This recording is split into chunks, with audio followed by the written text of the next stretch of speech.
We're just normal men. What do you mean, normal men? We're just innocent men. It's time for Side Scrollers with me, Stuttering Craig. Oh, wow. Right on the tip. Just on the tip. And Blabs. Co-hosted by our friends from around the internet.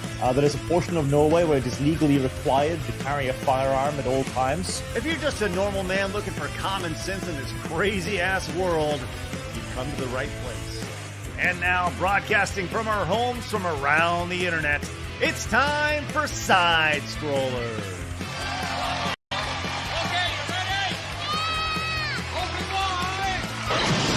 Oh, welcome out to Side Scrollers on YouTube.com and Rumble.com, and most importantly, Side Scrollers Plus.com. Hello, everybody. Happy Friday. Happy Halloween, everybody.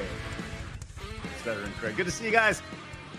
Welcome to the video game podcast that does not talk about video games. Here we are. Good to see everybody. Joining us today, the video game journalist that does not talk about video games. It's Alyssa Mercante. Hello. No, I didn't say. Oh, God damn it. Anyway, here we go. Hi, everybody. This was a very big hassle to put on, and now I'm purple and blind. But hi. You do look like the modern audience, which is great. Thank you. I love Disney Star Wars. That's good. You look great. They're a modern audience. Thank you. You look like Temu Peter Pan. Well, I'm supposed to look like Temu Link. Yeah, it's both. Yeah. See, I pull off a good child Link. Yeah. Right. You don't even know what I'm doing there. That's fine. Slashing my swords. Someone who pulls off a wonderful Temu Master Chief. Smash JT. I'm on PlayStation now. Oh, that's right. Good. He's the PlayStation mascot. Glad to see you out here, Master Chief. What's the transition like going over there to Sony? Choice of words, first of all. Secondly, going well. This costume does a good double effect of hiding my face after the demolishment that I took, according to the internet, when I had my conversation last week. So this is perfect.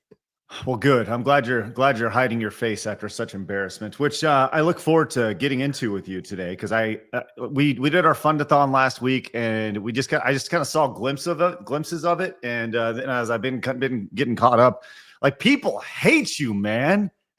They hate you, Master Chief. It's amazing, really. Well, you can take off once again. You can take off your helmet now if you like. I know you're going to be sweating your balls off. You want to tell there everyone? There it is. There's Master Chief's face, everybody. What's that? I said, you want to tell everyone your joke that you had for it, which would have been amazing. Yeah. What you should have done had we thought. Yeah. No, I absolutely do.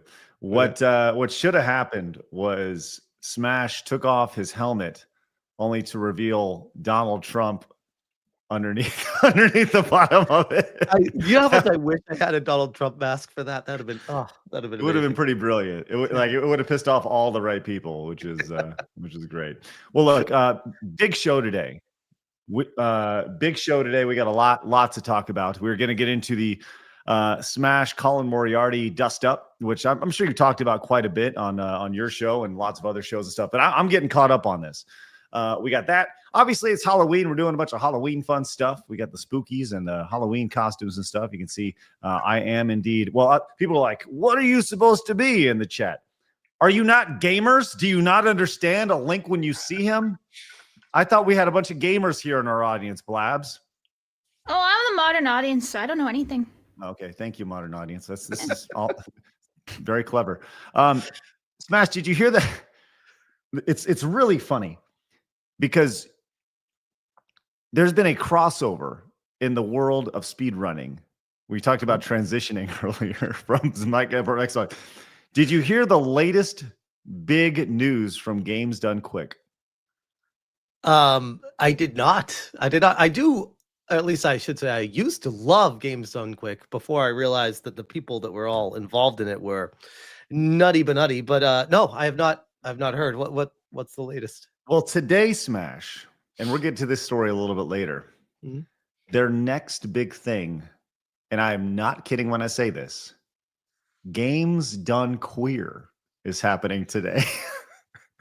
So what I just responded with lines up perfectly with that. Then yes, okay, makes sense. because we need to know who sucks whose dick before you play a video game. You know, I think it's really important that we establish these things. It's I just want to know what goes on in their bedrooms. This is perfect. It's like, hey, I really love that you can speedrun Super Metroid and get 100% and save the animals and everything. But really, do you suck Jeff's dick?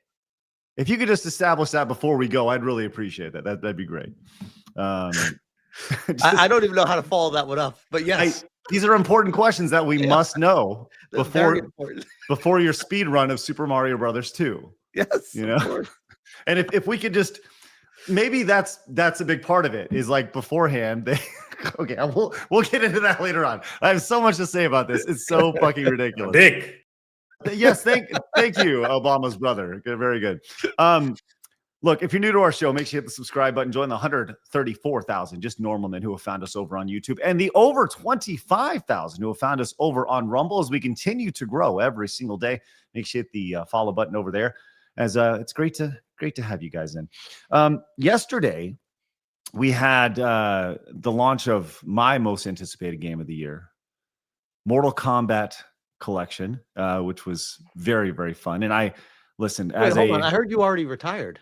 Well, here's the thing, Smash. I retired because of what happened yesterday, and we'll get to this because yesterday I did do a stream. It was going to be on Plus, but I wanted to do it on Rumble as well, where I checked out the Mortal Kombat Legacy Collection. And I'm gonna be honest, it was fucking great.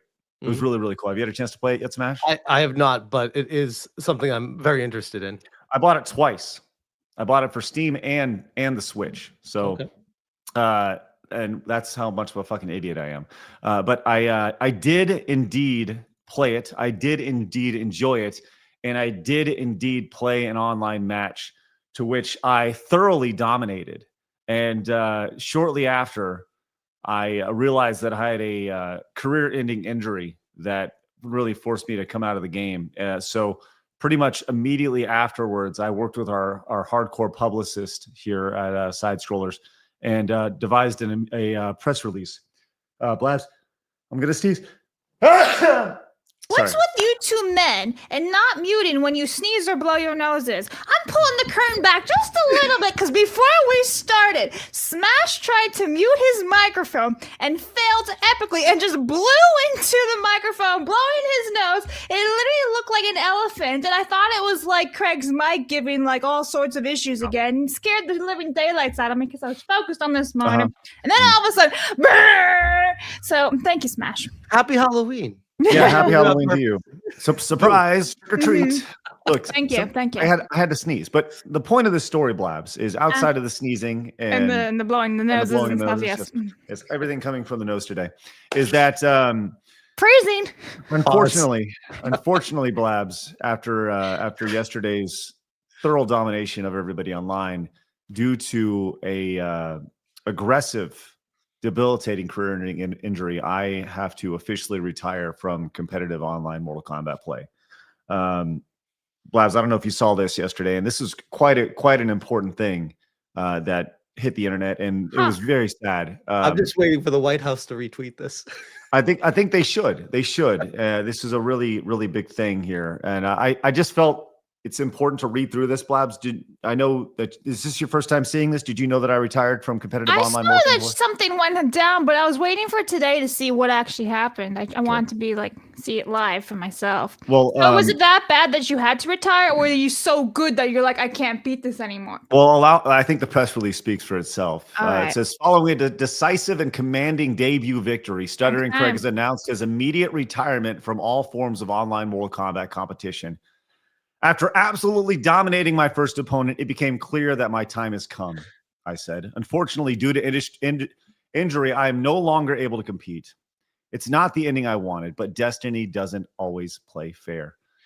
It continues. With an unblemished record and flawless reputation, even if it's not a flawless victory, Craig leaves the scene undefeated, his name forever etched in Mortal Kombat history. I take great pride knowing I will retire as the greatest Mortal Kombat 2 and online Mortal Kombat player of all time. The record books will always show perfection. 1-0, immortal. untouchable.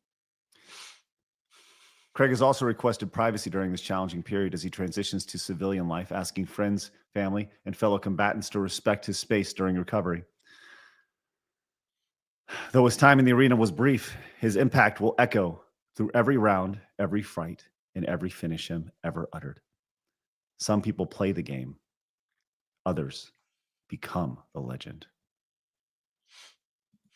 Did you have ChatGPT write this for you? What? No, I went to our really, really expensive publicist to write that. What are you bet. talking about? I don't even know what you're talking about. Exposed. It cost a lot of money to have that done. Thanks, Google. Anyways, thank you for everybody's thoughts and prayers here. And I will not. What was your finishing move? Was it that one, the guy where they just take the eyeballs out and they eat their eyes? No.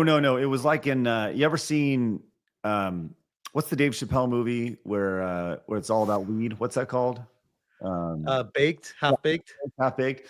There's a scene. My personal finishing move is the one Dave Chappelle does, where they pretend like he's like their bouncer or whatever, and he's like talking about how he gets him, and oh no, that's not the movie. Anyways, there's a movie where Dave Chappelle grabs a guy by the eyeballs and spits him out. And he goes, "Pleh." Move personally. But I don't know that one, but I do want to see it now. Maybe it was Blue Streak. Maybe that was that movie where Dave Chappelle makes a little. Wasn't that Martin Lawrence? Yeah. But Dave Chappelle's in that though. Oh, okay. So, okay. Bleh. Anyways, those who know. Grab him by the eyeballs, whatever it is. So look, thank you guys for your thoughts and prayers today through this difficult time. And if you'd like to see my decisive victory, you can watch that over on Rumble or on Side Scrollers Plus. So I know a lot of you guys are very, very excited about that. That was a long way to get around to just letting you know that I played Mortal Kombat yesterday, which was great. And you bought it twice and we'll never play it again, apparently. No. Well, I not online. How could online. I? The injury is just ridiculous. Quick reminder that if you guys are going to be in Atlanta this weekend, I will be there tomorrow, hanging out for the big DreamHack crossover event. If you guys are there, it's too late to RSVP, but I'm just telling you where I'm going to be because there's going to be about 100 and something people over there. We're doing an event. We're going to have drinks. We're going to have food. We're going to have games. It's going to be fun. So if you guys are in Atlanta, I don't know, hit me up. I may be able to RSVP squeeze you in, but open bar. I got an email from YouTube about that. And I was like, oh, this is interesting. And I was like, oh, you got to pay your own way, fly there, pay for your, I'm like, oh, nah, I can't do that.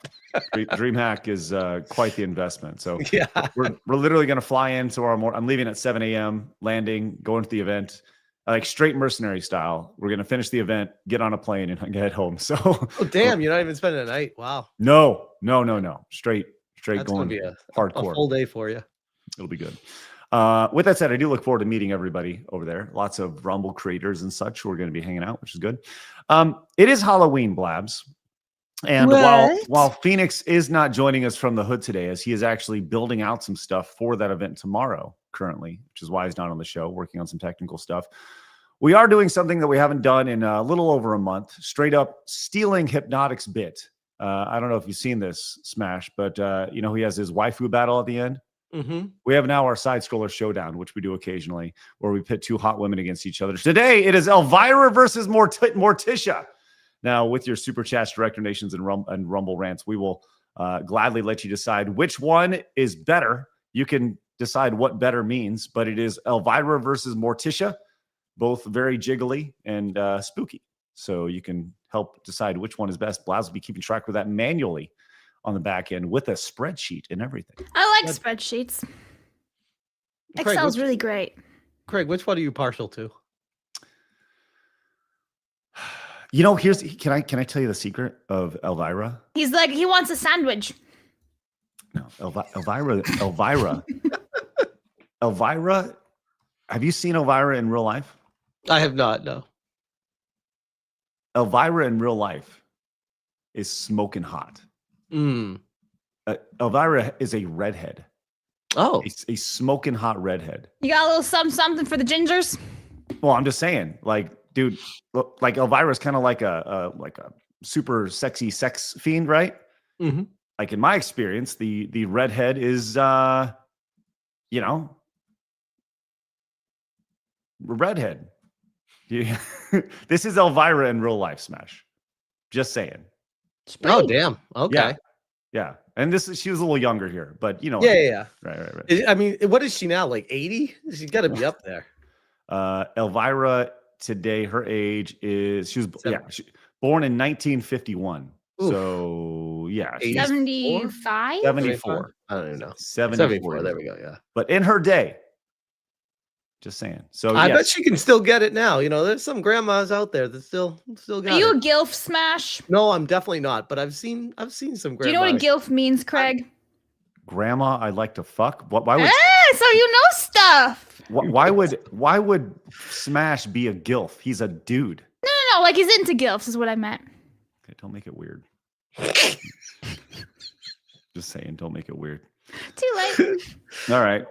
Look, we always like to start the show with today in gaming history. So once you guys can vote with your Craig, I feel like you need a soda ad deal or something.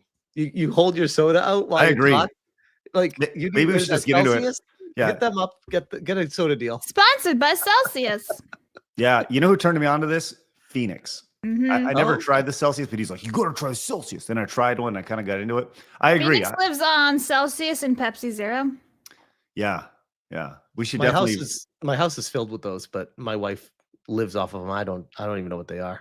Yeah, it's caffeine in a can, pretty much. That's what it is. It's my solution to coffee. But with all that said, yes, we should definitely, because I do a lot of the holding up of the can and such throughout the show. But we always like to start the show with today in gaming history. So please, Blabs, disappoint us. Today in gaming history with Blabs. That's me. All right, Fart Queen, what do we got today? That is just so rude. So anyway, everybody. What the fuck? Why are you unplugging me, StreamYards? Anyway, October 31st, everybody, Tomb Raider was released in 1996. We have Luigi's Mansion 3 released in 2019.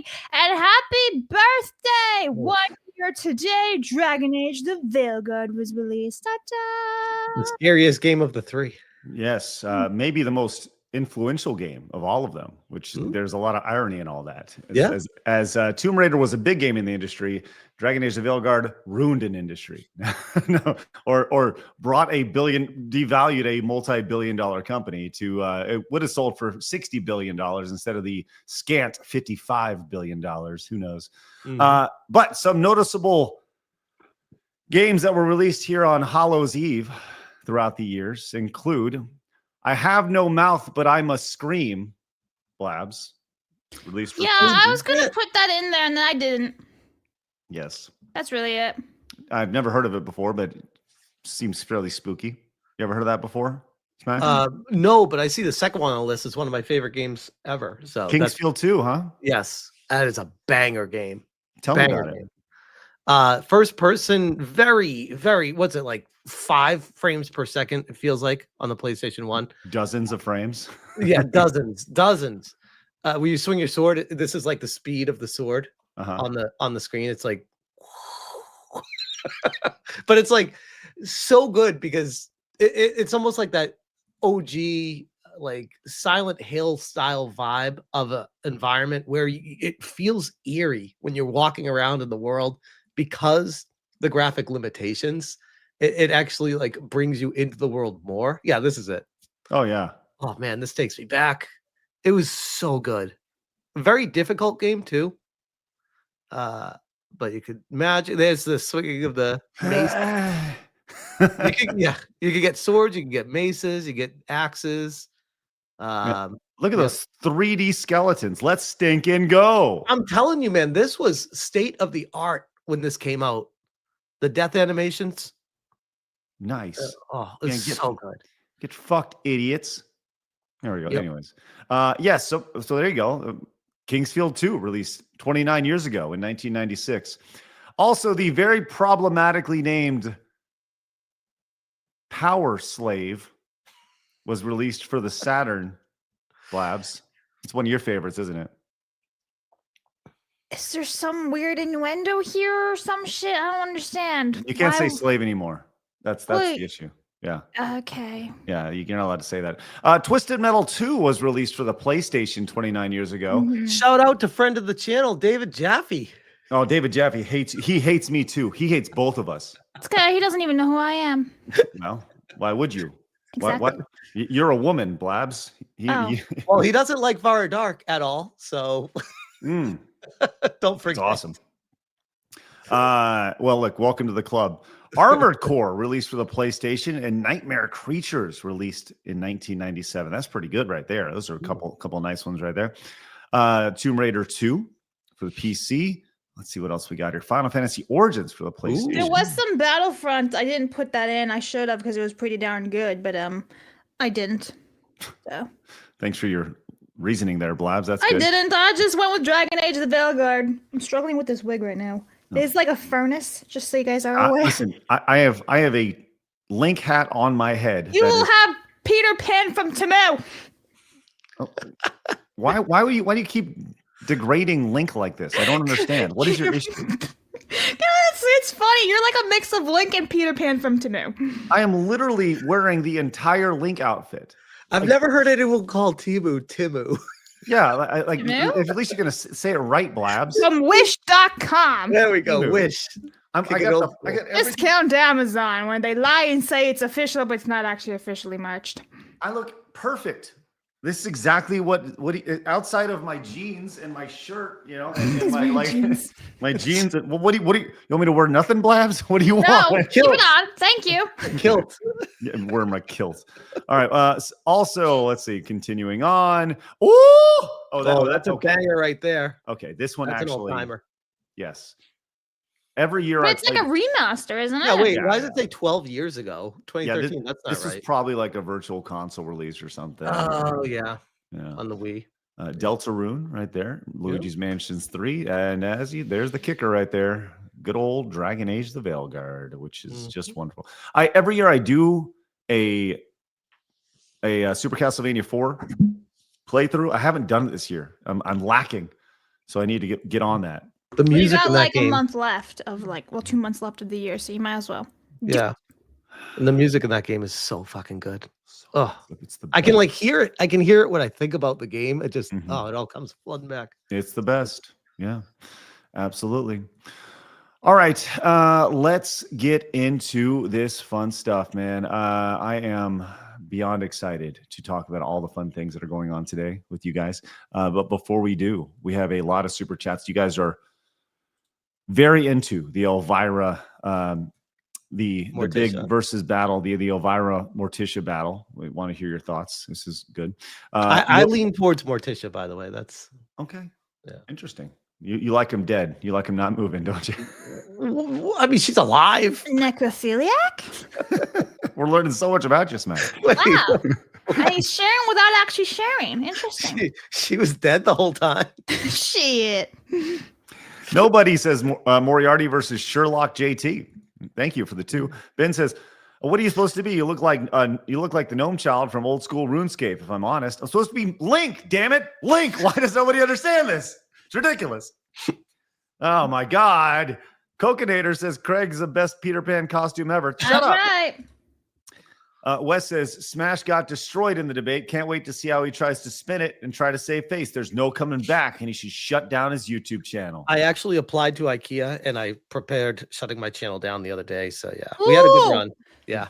There's like a requirement to work at IKEA, like you have to build the furniture in like under an hour. Oh God, I will fail there even worse than I did at YouTube if that's the case.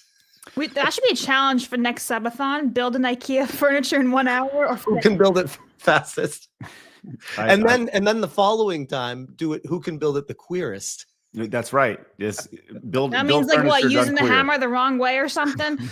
How do you use a hammer the wrong way, Blabs? You use the handle on the nails instead, and you hold it by like the metal part. And this is going to Thunk, get thunk, clipped. thunk. This is going to get Sex. clipped, but I I don't put care. it now. Damn Sex it. is somehow involved with it. I don't know how, but sex is involved. I'm just waiting for this to be clipped, but I don't care. You got to swing it real slowly. You bad. What I've learned, if you say a bunch It's of ridiculous jokes. stuff It's the jokes. entire time, people can't clip you because there's too much to clip. It just turns into the entire episode, and then people watch the whole thing. Do you know how much I care about being clipped and how much I care about being taken out of context? I have a 20-year career online where people could take whatever they want and make me look like a total fucking asshole or like Jesus. I don't care. People can do whatever they want. It does not matter. I know that I will not bow to your cancelization. Wes says, Craig, in interest of fairness, you should have Colin on next week. Not fair to have one side of the debate on and not the other. And I Wes, can actually answer this one. I've reached out to Colin multiple times to come on. He always seems to be busy. yeah, and I Very reached busy out, man.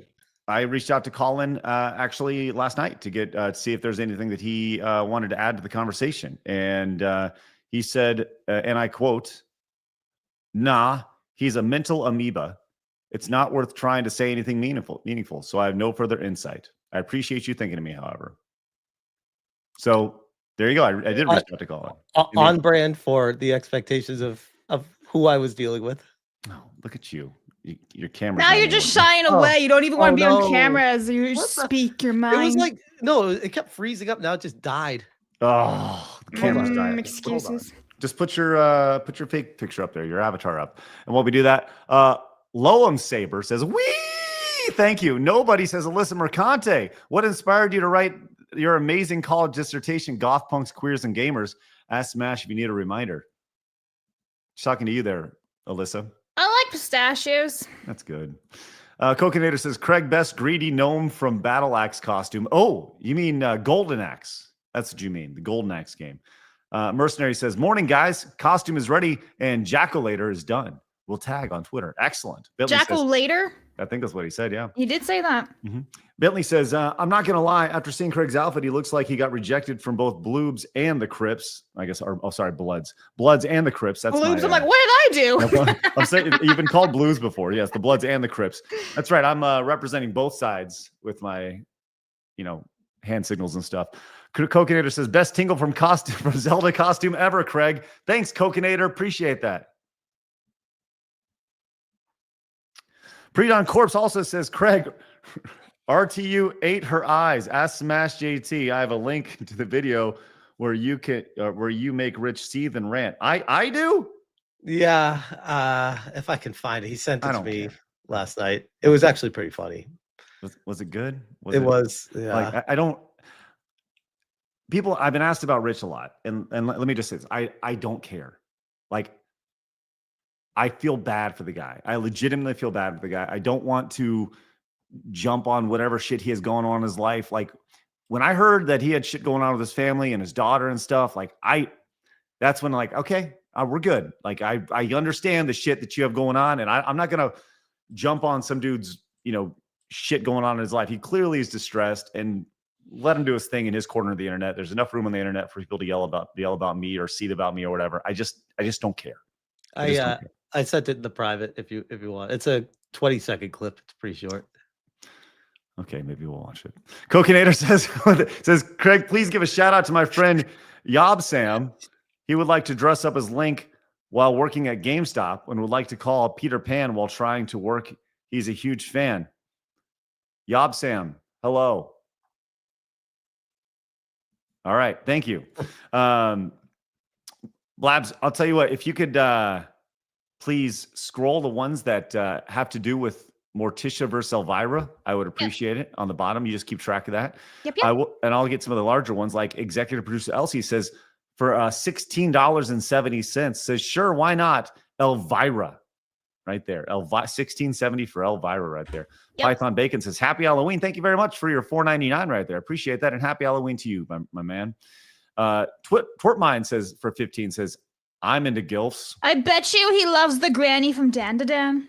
Is that? I don't know who that is. That's a vote for Morticia, right? I wouldn't say. Aren't they both grannies, kind of? Yeah, they're both grannies at this point. I don't know. Dr. T.S. King says, Elvira is the clear winner. I have her memory mouse pad. She was puberty starter for a long time.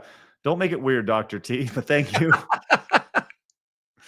Hypnos Dog says this episode of Side Scrolls is sponsored by Bigot Brand Coffee. Use promo code #Craig Stop Stealing Dad's Ideas to get guaranteed chance to steal Craig's kidneys. Oh, and 50% off our Mochiato Banana Chuck Blend.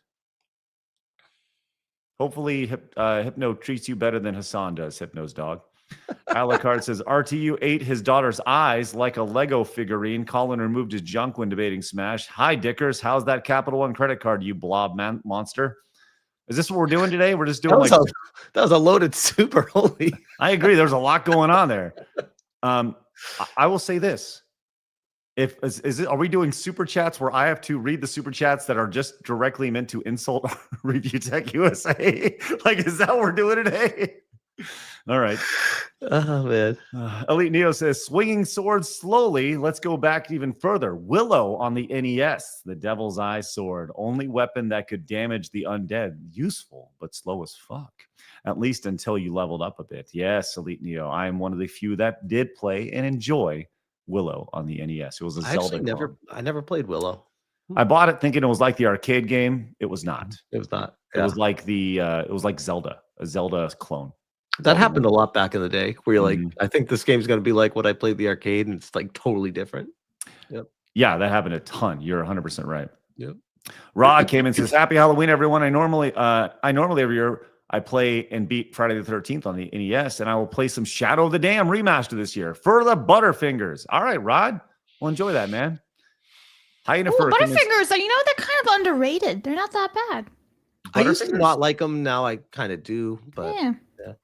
Are we going to have a Halloween? We're going to do a Halloween candy talk today? Why not? It is Halloween. I mean, if we're going to do it, we should probably do it. I'm just saying. Yeah. By the way, I am getting our Montez goal up today, and I'm going to shorten it a little bit because I know we've had a few already come in, which is great. Hyena First says, I have no mouth is such a classic point and click based off of an old sci-fi horror novel that helped inspire Terminator. Oh, TLDR, supercomputers become sentient and destroy the world except for 5 people. Sounds like our future. Thank you, Hyena, for appreciate that. We have Christmas loving engineer says Craig dressed as the Peter Pan that grew up, and Blabs dressed as Wendy after a year at liberal college. I went to NYU.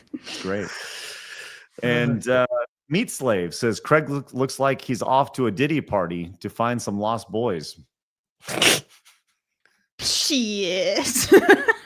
The Worthy One says, I see Craig repping Grove Street from GTA San Andreas. Is this what we're doing today? I love this. It's a roast stream. Let's go. Roast my your Timu outfit. This is officially licensed, Blabs. This is officially licensed. Yes. Oof. Officially licensed Nintendo merchandise. All right. How much did you pay for it? Like several years ago, I got it at a reasonable rate. All right. What's reasonable? I don't know. I don't keep receipts from things I bought like 5 years ago. No, you said it was officially licensed. I thought you might remember. $40. Is that fair? $40? Is that I good? wouldn't spend $40 on that. Phil McCracken says, why is Craig Michael Jackson from South Park? Fuck you guys. Fuck everybody. Hideki says, I didn't know Buddy the Elf was going to be a guest on the show. Fuck everybody. God damn it. Oh God, that's great. John says, is that the Master Chief on the show? I love your TV show. It shows off your master cheeks. He must be talking about Yes. Nomad says Craig is one of those things thrown at WNBA games. God damn. Ouch, guys, you are on fire. Ben says people in the chat think your hat is a do-rag. It's true. I just got a text message too saying Craig's wearing a do-rag. Do-rag Craig. Ultra V says Craig's looking like Santa's elf on too much Tylenol. These are amazing. Fuck you guys. Civi, shout out, did a big video on Halloween on I Have No Mouth and I Must Scream. Absolutely messed up game written by Harlan Ellison. All right. Thanks, Das Pooch. Thanks for the heads up on that. Let's see. All right. Mercenary says this and the $1 on Rumble for Morticia Adams. Thank you very much. We'll have your for Morticia. Yes, and we'll let you scroll those on the bottom, Labs. I was just letting you do your supers. Alucard says this episode of Side Scrollers is brought to you by Blame the Cat brand kitty litter for humans. Now you too can pee in a kitty litter box and blame your house cat, just like Dickers, the eyeball eater of worlds. Wait, did he do that? I don't know. Sturgeon says Craig dressed up like Shrek's wiener sock. Ew. You know what that means? A dick. Yeah. I wish I had. Hang on. I need Malik. 1 second. A dick. Thank you, Malik. Mervoth says Colin has time for a failed journo, but not you guys. Curious. Also, Craig, are you Link from the Hood? The fuck? We was Link and shit. Indeed. Kevin says Craig is a green screen creators. The green screen. Is this not a video game podcast or what? Are you not entertained? Tenarian says, "Hi, Tingle, Windy, and Doom Guy. Funny how you mentioned Half Baked and Blue Streak right after each other. My friend from high school once bought a used PS2 bundle with some old games and those exact two movies. What are the odds?" Pretty low. Followed up. I remember Blue Streak came out when I was working at Blockbuster Video, and I remember stocking the shelves with like just rows and rows of Blue Streak. And I actually never watched the movie, but it was quite the popular rental back in the day. Blue Streak was it's a fun watch if you go back and check it out. It's about Martin Lawrence. Isn't he like holding a diamond up in the or something? Yeah. So he steals a big ass diamond with his crew, and the TLDR of it is that he gets chased down and he hides it in a building that is being constructed. Well, it turns out he hides it in an air vent. He tapes it down, and the building's in construction. Well, it turns out that building was later a police department, which means he then has to infiltrate as a police officer, and comedy ensues. So what you're saying is it's probably like just inches better than Hudson Hawk. Hudson Hawk is a stain on the diaper of a sweaty, gross diarrhea baby compared to Blue Streak. I still have never seen Hudson Hawk. I just remember my parents watching Hudson Hawk and saying it was awful. Yeah, okay, right? Okay.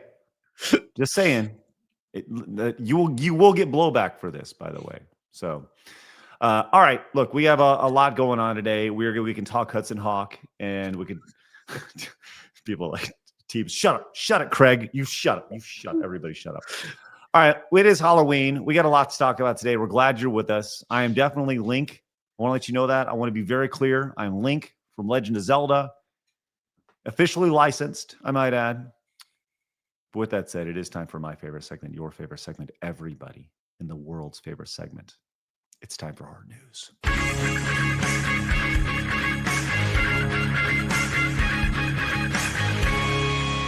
Hard News.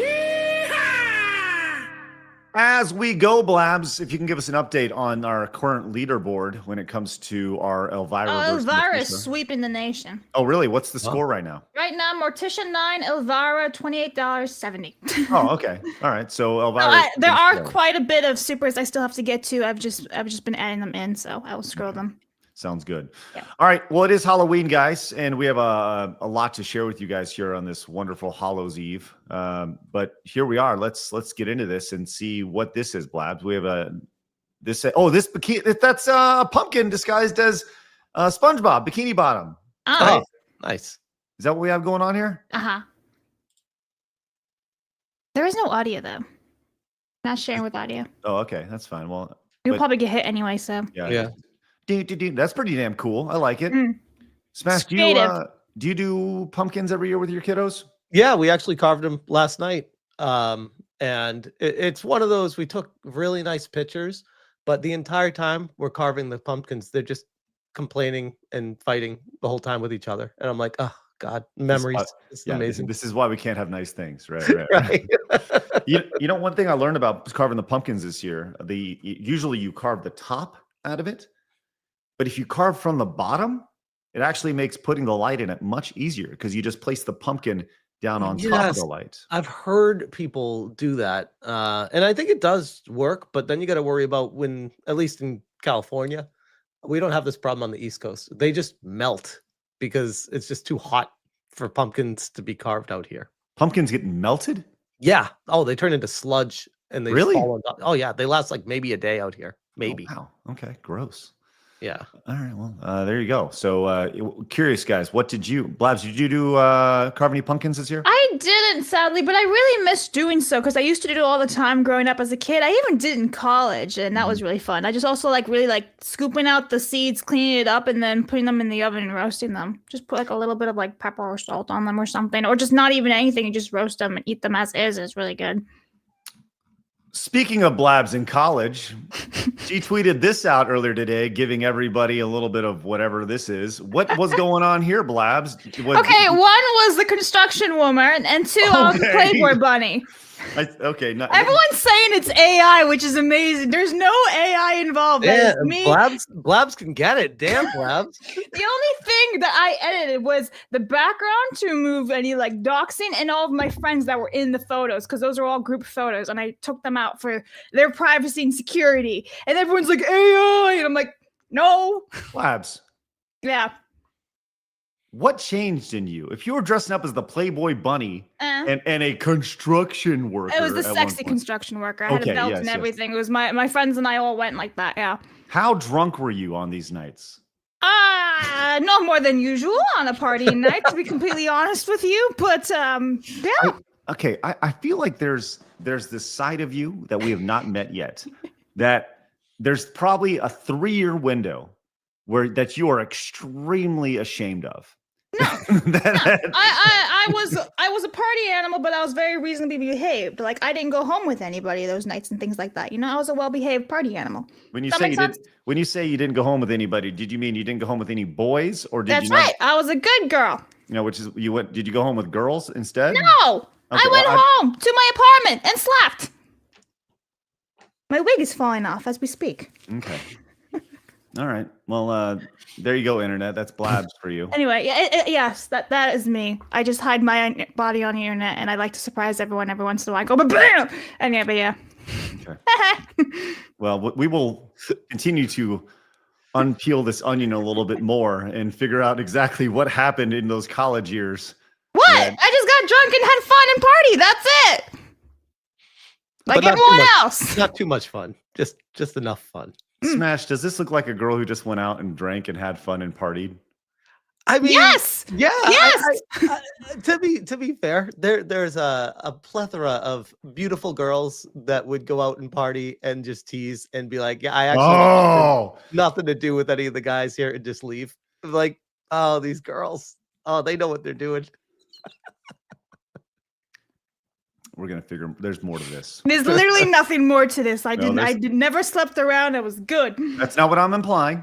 I'm not implying that. Just saying there's more to this onion, and we're gonna continue to peel it back. Good luck. It's gonna be good. All right. We also have this. Listen, there's all sorts of fun things going on. What is a liberal haunted house here? All right, it's actually fantastic. Let's see what we got. Oh, there's no audio, by the way, Craig. Oh, there's no audio yet? Okay, hold on. Let me go back and stop sharing and bring that back in. All right. Well, we'll get that and just share screens on Instagram. It's they them energy. It says. I'm literally white, but I'm going as an Indian this year. No, they're indigenous people. Hi, I'm Sarah Phelan, and I can see Russia from my house. We're gonna get flagged for the music. Yeah, we so are. 100%. Damn it, we can't do it. All right, we got to keep moving on. Sorry, it looks funny though. It's basically this soy woman is getting triggered by all these different things that would creep them out on Halloween. Oh, nice. Okay, yeah. We got subtitles on at least. Yeah, you bigot. We all know that for sure. Oh, Rachel Maddow. Look, it's my alter ego. That's right. That's good. That's wonderful. All right. Funny stuff. All right, what else we got over here? We have this from Plano, Texas. Oh, this is North Texas. Interesting. Monkey wearing a diaper spotted. Wait, what? Spotted in the rafters of a Spirit Halloween in Plano, Texas. As seen in the video, the monkey was eventually returned to its owner, who enticed it with a cookie. Wait, people own monkeys as pets? This is news to me. Let's see how this plays out. Who brings a monkey to the store in the first place? I am with you on that, let alone a monkey that you have to have a diaper on. Like, enough about your monkey. By the way, This is a custom diaper. Yeah. The idea with a that hole you cut out for his tail. Yeah. How much time do they spend a day going around? Oh, that's pretty fucking cool though. I'm not gonna lie, using this tail. Badass. That's pretty damn cool. I'm just saying. Well, there you go. We have monkeys and Spirit Halloween, which I think is maybe it's their emotional support animal. That monkey. Who knows? Right? Imagine being at that store and not like just walking in and not knowing and looking up and being like, "What the fuck is this? A decoration or is that real?" Perfect place for that to happen right here. If you have a look at that sweet baby monkey. Hold on. Let's just all admire the monkey. Blabs, your thoughts on monkeys being available in public? I am not for it. They should not be out and about like that, especially when they can actually hurt you. You know, they can. This monkey's not going to hurt you, Blabs. Are you kidding me? That monkey can bite your face off. He's gonna love you and give you cuddles. Okay. Yeah, that monkey can bite your face off, dude. Bowser knocked all my trash out. Hold on, let me pick it up really quick. You guys keep. Oh, you should just have Bowser on the camera. They're like it's like a child. Like it's just jumping around like it's a baby. Yeah. Wow. Yeah. We've all seen that at the museum, the little capuchin monkey. He slaps people. Yep. Just like that. Well, here, you want to see Bowser real quick? I want to let you know this is probably Bowser's last Halloween. Oh yeah. I'm just letting you know so that too. he's been around a long time. Hey, come here. Come here, buddy. Like, leave me alone, old man. I want to sleep. Oh, what a good boy. Oh, sweet Bowser. He's a sweet boy. How old is Bowser? He's almost 15. And wow. He's a sweet boy. And he's so sweet. Kind of blind and can't hear and he smells. Should give him a bath, Craig. No, it's not that type of smell. He smells like death. It's horrible. It smells like a dying dog. It's rough. Well, if he's in pain, don't leave him in pain. I don't think he's in pain. He just follows me around all day and wants to be next to me, which I want to be next to him too, but he stinks. But I love him so much. I love him so much. So cute. He is a sweet puppy boy, and I will hold him today.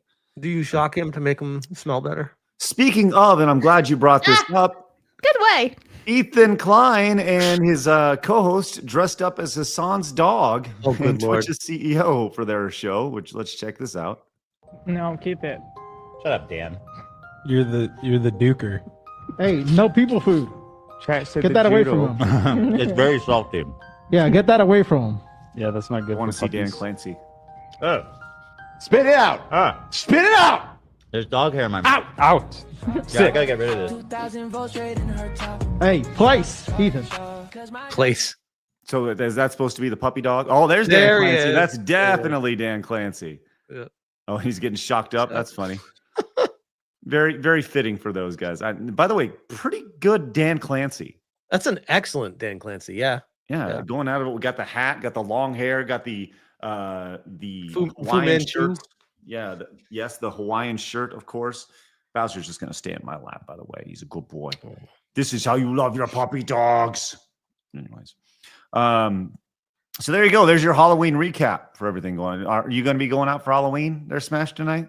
Yeah. I actually told everyone I'm no stream tonight because I'm gonna be trick or treating with the kiddos. It's getting to that age where this might be one of the last years, if not the last year of going out with them before they leave the nest and start going out with their friends and doing it. So yeah, yep. I'm there. I am right there. My 13 and 11, like they're at that age where it's like mine 12 and 10. So yep. Mm-hmm, Same thing. Mm-hmm. Yep. What a sweet boy. He's just hanging out. What a good boy. Sorry. You get distracted by puppy dogs. All right. Well, it's Halloween, which means immediately after Halloween, we all turn our attention to Christmas. But let us not forget that after Halloween, there is Thanksgiving, which are you a big Oreo fan, Smash? Yeah, I actually heard about this. I think it was it Blabs sharing it yesterday? I saw, or someone tagged Blabs. Put in the document if that helps. I didn't see it. I didn't see Awkward. it. I just saw it on X. I was like, oh yeah, I know exactly what this is though. Let's go with Power Rank. The 3 new flavors coming from Oreo that are all Thanksgiving inspired, including cranberry sauce, turkey and stuffing Oreos and cream corn. Oh, Creamed corn. Yes. no. That sounds the worst, dude. You know what's going to happen with this, by the way? Hmm. They're going to sell a disgusting amount of them, Yep. and it's going to sell out, and it's genius marketing. This is It's all gross. They just make the grossest thing, and it will just sell out. I'm with you on that. Yeah. This is one of those things that people will love. People will buy it, and It's pure curiosity. If I saw it at the store, I'd probably buy it. the novelty of it. I will try the cranberry one because I actually love cranberries. I freaking love cranberries. Cranberry juice. Okay, Blabs. Cranberries, everything. But I will not try the creamed corn or the turkey and stuffing. That sounds vile. Okay, let's just say hypothetically, Blabs, you had to try all three of them. In what order are you trying them? I would probably go for what I think is going to be the worst to best. So I'd probably try the cream corn first. Really? I would try the turkey and stuffing second, and then finish it off with cranberry sauce. Craig, how about for you? Fuck, marry, kill. Cranberry sauce, turkey stuffing, and cream corn. I'm glad, as this is one of my most favorite games to play, and I'm glad you're bringing this up. I would definitely marry you know what? I would fuck the shit out of that cranberry sauce. No, I would marry the cranberry sauce. Is this like a freaking American Pie all over again? It could be, yes. You get that reference because you've seen it now, Black. Aha! Yeah, I would marry the cranberry sauce. I think I would kill the turkey and stuffing, and I would probably fuck the cream corn because, Yeah, I Why think that's probably the safe bet to go with. I'd agree with those. Yeah, I'm a man of the people, Smash. I get it. All right. So what about you? You think that same order? You think for you? For me, yes. Yeah. Okay. Yep. Sounds good. Well, we can all maybe we should try that, Blabs. What do you think? Can you go to the store? I'm down to try it. Just I'm not fucking the Oreos or anything. Nobody's asking you to fuck Oreos, Blabs. Something you probably would have done during your college years. But maybe several years ago when no!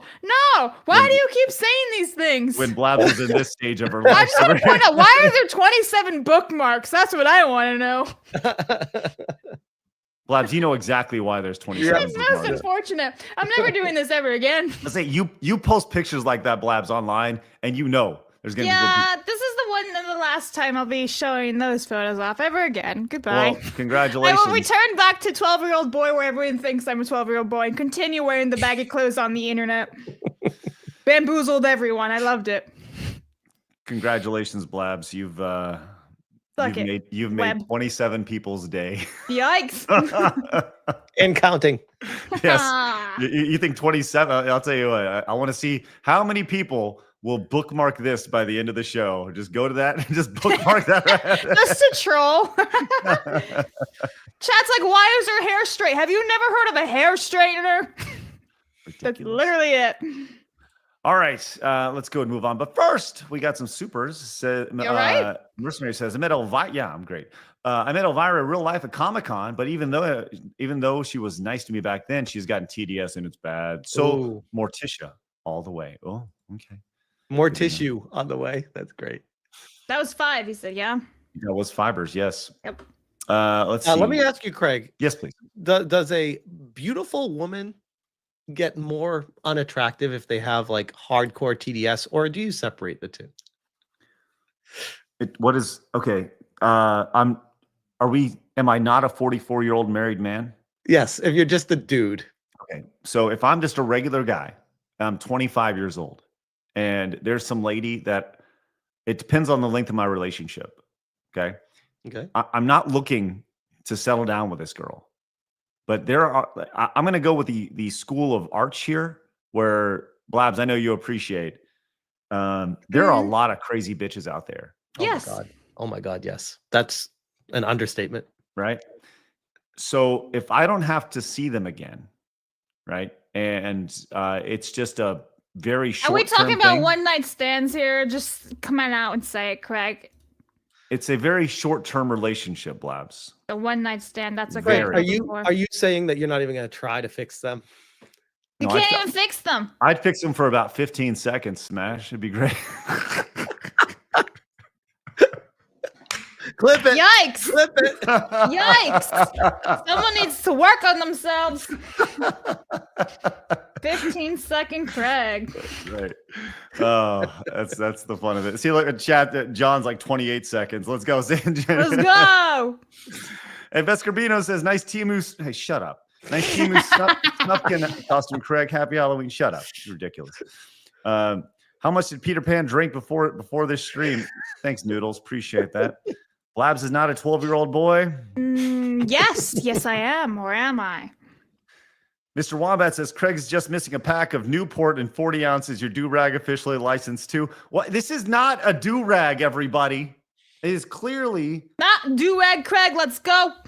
If you want do, hold on. You want do-rag? I want to wear do-rag. I've been saying this for ages. I want a pink do-rag, and I want to wear it on stream one day. Well, now I just look like I'm a nurse. Hell yeah! You look like you're going to go on an episode of MASH. I look like I'm MASH. Yeah. That's amazing. Did you just bust out a MASH reference on today's show, Blabs? You know, the extent of what I know about MASH is after Gilligan's Island, I would see the intro of it, and I'm like, all right, time to turn the TV off. I've always fun fact, I've always wanted to do like a side scrollers intro, but to the theme of MASH. I mean, that's all I know about MASH is the intro, because that's like all you I have like the ever saw. helicopter and everything, Yeah, and the and war, music's yeah.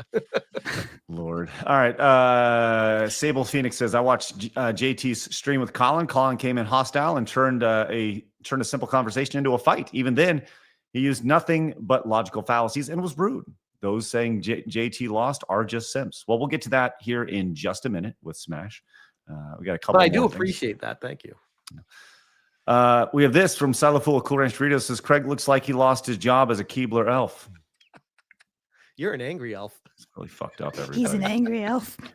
Marmalins for 10 says Durag Craig also clearly AI post from Blabs. Are those AI? Yes, clearly. Yumi in the movie says I thought Craig was dressed as Rachel Maddow dressed as Zelda because she doesn't know that Link is a dude. Damn, Eric, that's fucked up. Damn, fatality. Cold acid because Blabs, nice job going from 12-year-old boy to shonen anime protagonist with your costume. She's the modern audience today, guys, which is good. Worthy one says Blabs respectfully, dang, can't say the other word. Thank you. Overmont says, hey Craig, you look like Robin Hood that turned into a butt pirate. Great show. Thanks, Overmont. Robin Hood. That's the first Robin Hood reference we got. That's a good one. I was kind of thinking it, but the do-rag makes it not Robin Hood. Right. Thunderstiller says, my grandpa got an orangutan when I was old. What? I just love this state. My grandpa got an orangutan when my dad was a kid. It started attacking and biting my dad. My grandpa tried to pull it off and he couldn't. He had to beat it with a baseball bat to get it off. Returned it. He returned a monkey? Awesome. This one's broke. Get me a new one. It was a different world, a different time back then. Like the problems people dealt with were not of this world anymore. I just love the idea of him showing up with his monkey, either on a leash, just this monkey knowing its fate of going back to the pet store, just slowly walking back, so sad, or like he pulls up with the monkey and just puts it on his collar and hands him has it by the nape of the neck and just drops it right in front of him. I don't want this anymore. I just want to say there's now 58 bookmarks on that post. Well, of course there is. We can easily make that 158. That's hilarious. Chat's funny, guys. Thank you. Good laughs. Alucard says whether it's a large kid at a candy store or a large kid stealing all the meatballs from spaghetti dinner. Gluttonous Dickers, the planetary menace prefers the eyeballs. His daughter is blind now. I don't even know what you're talking about, Alucard, but thank you. The Mervoth says, so is Do-Rag Vince Craig Halloween outfit next year? Maybe I will be Do-Rag let's do this. You know what? We should just do a stream one day, Do-Rag stream, and we all just stream with do-rags on our heads. Just because. Like next week, for example, we should totally just do that, you know? I just really want a pink do-rag. Eh? No? All right, fine. Mr. Wombat says, I'm adding to the Morticia fund. 10 for Morticia. That's right. Yep. We currently have our side scroller showdown happening. Elvira versus Morticia right now. You guys can vote with your super chats, direct donations, and Rumble rants. We will add them all up. Blabs, where are we at right now? Right now we have Morticia at 30 and Elvira 33.7. Oh, Elvira, Morticia right behind though. She caught up. So very close, very close. Good. And chat's right. If we bring Flawed on during the do-rag stream, we'll be safe. Oh, is that right? That's good. Yeah. That's good. Was that a real tattoo, by the way? Yes. That was legitimately a real tattoo. Good Lord. Yeah. we don't fake things here. Smash. Jesus. That's not how we do it. Not how we do. Hey, Bowser, just a good boy. He's in my lap. All right. Tenarian says Tomb Raider was a good pick. I'm tired of arguing with 18-year-olds claiming Lara Croft has never been more relevant. She was at her peak before they were even born. She was in movies, commercials, men's magazines. I even had 5 posters of her in my room. Yeah, I would say she was way more relevant in the 90s. They destroyed her. Yeah. Industry co-opted by feminists. That's what happens. They remove the breastises. It's rough. You know who didn't get her breastises removed? Yes, Sydney Sweeney. That's right, Sydney Sweeney. Everybody, that's right. Which we probably can't show. I don't know. I showed it yesterday, and we got flagged. You did? Yeah. Did we really? People last night on my stream, people were like, "Oh, show it. Let's do a segment on." I'm like, I'm not touching that shit until a few days pass and we figure out the fallout of this. Let's see. You know what? We got flagged for we got the yellow thing, but I disputed it, and it's green now, so you can show. Yeah, she was covered up.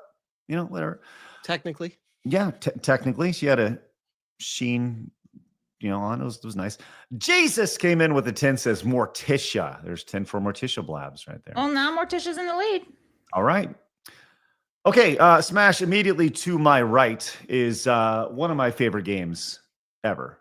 That is the greatness of NBA Jam Tournament Edition, and NBA Hang Time. I love those games. They are the classics. They are the best. I love everything about them, so much so that I bought an arcade one-up machine and was pretty good for a while. I'm playing it online. Did you see the news about a spiritual successor to NBA Jam and NBA Street that was just announced? I did not, but I will say Hang Time was one of my favorite games on N64. So Hang Time is legit. Yeah. Legit. Yes. Well, there is a new game coming out called NBA The Run, which is an officially licensed NBA game. Let's go check out the trailer and see if there's any interest in this.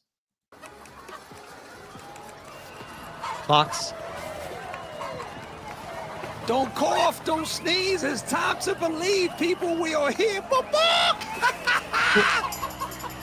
Come on, Gallo, get out the way. We've been waiting a long time for this. Where's PETA? Right? Where's PETA at? They got to be upset at this trailer already. Sorry. This one, yo, what? Yes!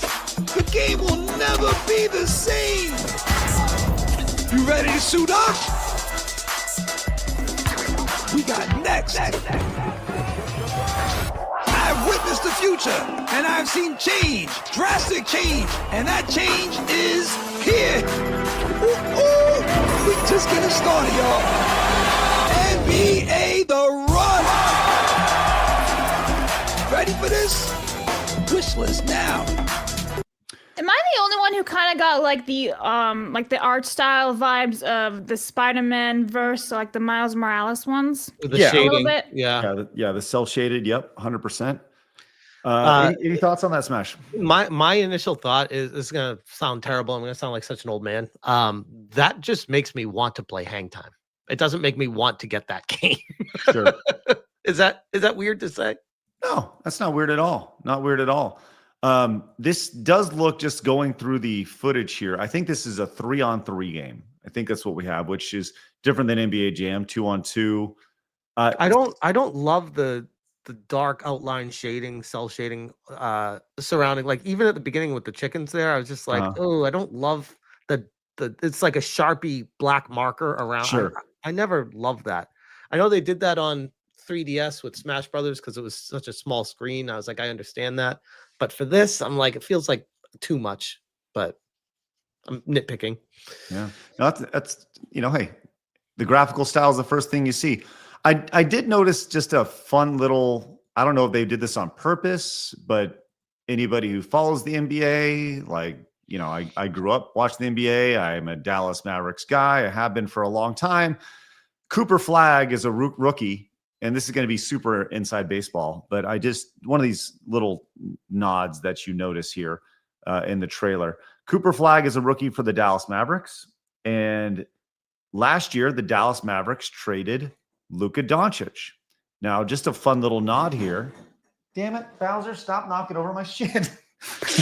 Stop leaving your shit around for him to knock over. It's a trash can. He's just knocking it over. He Anyways. probably doesn't like it. It's offensive. Yes, the trash can is offensive.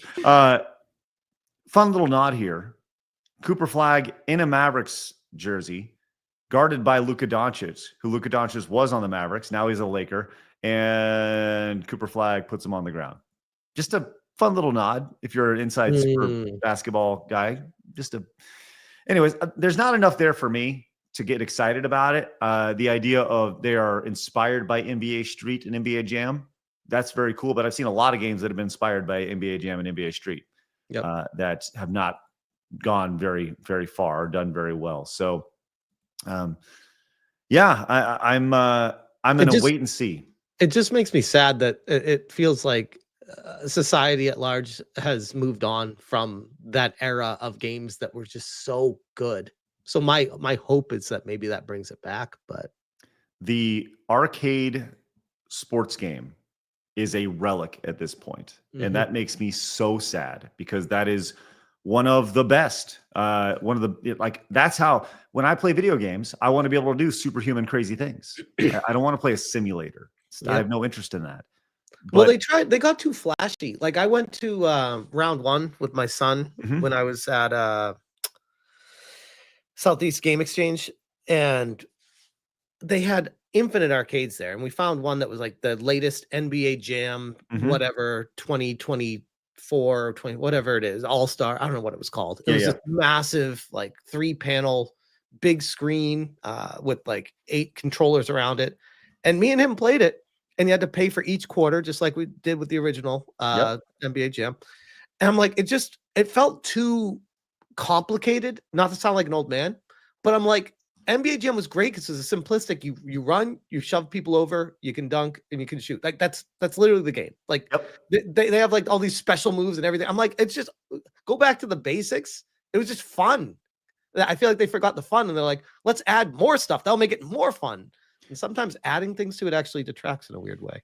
So simplicity in its purest form, what the old easy to play, hard to master. And that is the classic NBA Jam formula. You have run, jump, and shoot, or run, steal, and shoot. And that's it. Or pass. It's very basic, very easy. And I played the game as well. One other thing that I think has been really lost on this, all these like NBA Jam wannabes, is they never get the movement right. Like NBA Jam is like, you can just, the way the game feels is dramatically different. Fluid. It was a very fluid experience. Yeah. Yeah. All right. Well, we'll keep an eye out for what NBA The Run looks like here soon. Mr. Wombat came in with the $20 super chat. Says, yes, do-rag stream. Make it so. Let's go. Morticia. Well, Blabs, you can do a do-rag stream next week. Why can't you join me? If I'm going to I'll make Phoenix do it too. If I'm going to do it, I'm going to do it as Vince McMahon. Come on out, you racist. Racist. Thank you, Mr. Wombat. Pre-Dawn Corp says, Craig, play RTU Kino Craig side scrollers clip. What is this? That's the one I put in the private. If you want. Well, maybe we'll look at that at the tail end of the show. We have more from Jewish as Fuck. Says, yesterday was my birthday, bitches. Take my money and a vote to Morticia. All right, 20 for Morticia. She's winning. Oh, wow. Morticia 80, Elvira 33.7. Oh, wow. Elvira has stalled. For those of you just popping in, we're in the middle of an Elvira Morticia battle here, where you get to decide who is the hotter of the two. Currently, Blabs, on the left side of the screen, Elvira has what? Elvira has 33.7. And Morticia has? 80. All right. So there we go. This could get heated towards the end of the show. I want to let you know that today, on the internet, this will be the deciding factor. When people talk about Elvira versus Morticia, they will go back to this show on October 31st, 2025 and be like, It was decided on side scrollers. So you guys can help decide. Just giving you a heads up on that. Okay, let's dig into this. We got about 45 minutes left. I want to get into a couple things really fast, and that is we're gonna get to the Smash versus Colin Moriarty dust up here in just a minute. But first, we briefly touched on this at the start of the show. But did you see the latest big thing from Games Done Quick that was announced and is happening today, literally right now? It's happening. Smash, are you excited to hear about not Games Done Quick, Games Done Queer? Which I think their logo actually sums it up perfectly, as they're literally just slapping queer on top of their logo. My hair matches their logo. Yeah, well, congratulations, Blabs. You have one of your own right there. I am Games Done Queer. I mean, it kind of feels like a desperate attempt to keep injecting the woke ideology into the games industry when it's kind of fizzling out, and they're just like desperately throwing it anything they can, slapping it on. Like, no, we're here, we're queer still. We're still, we did co-opt it. We're still here. Please.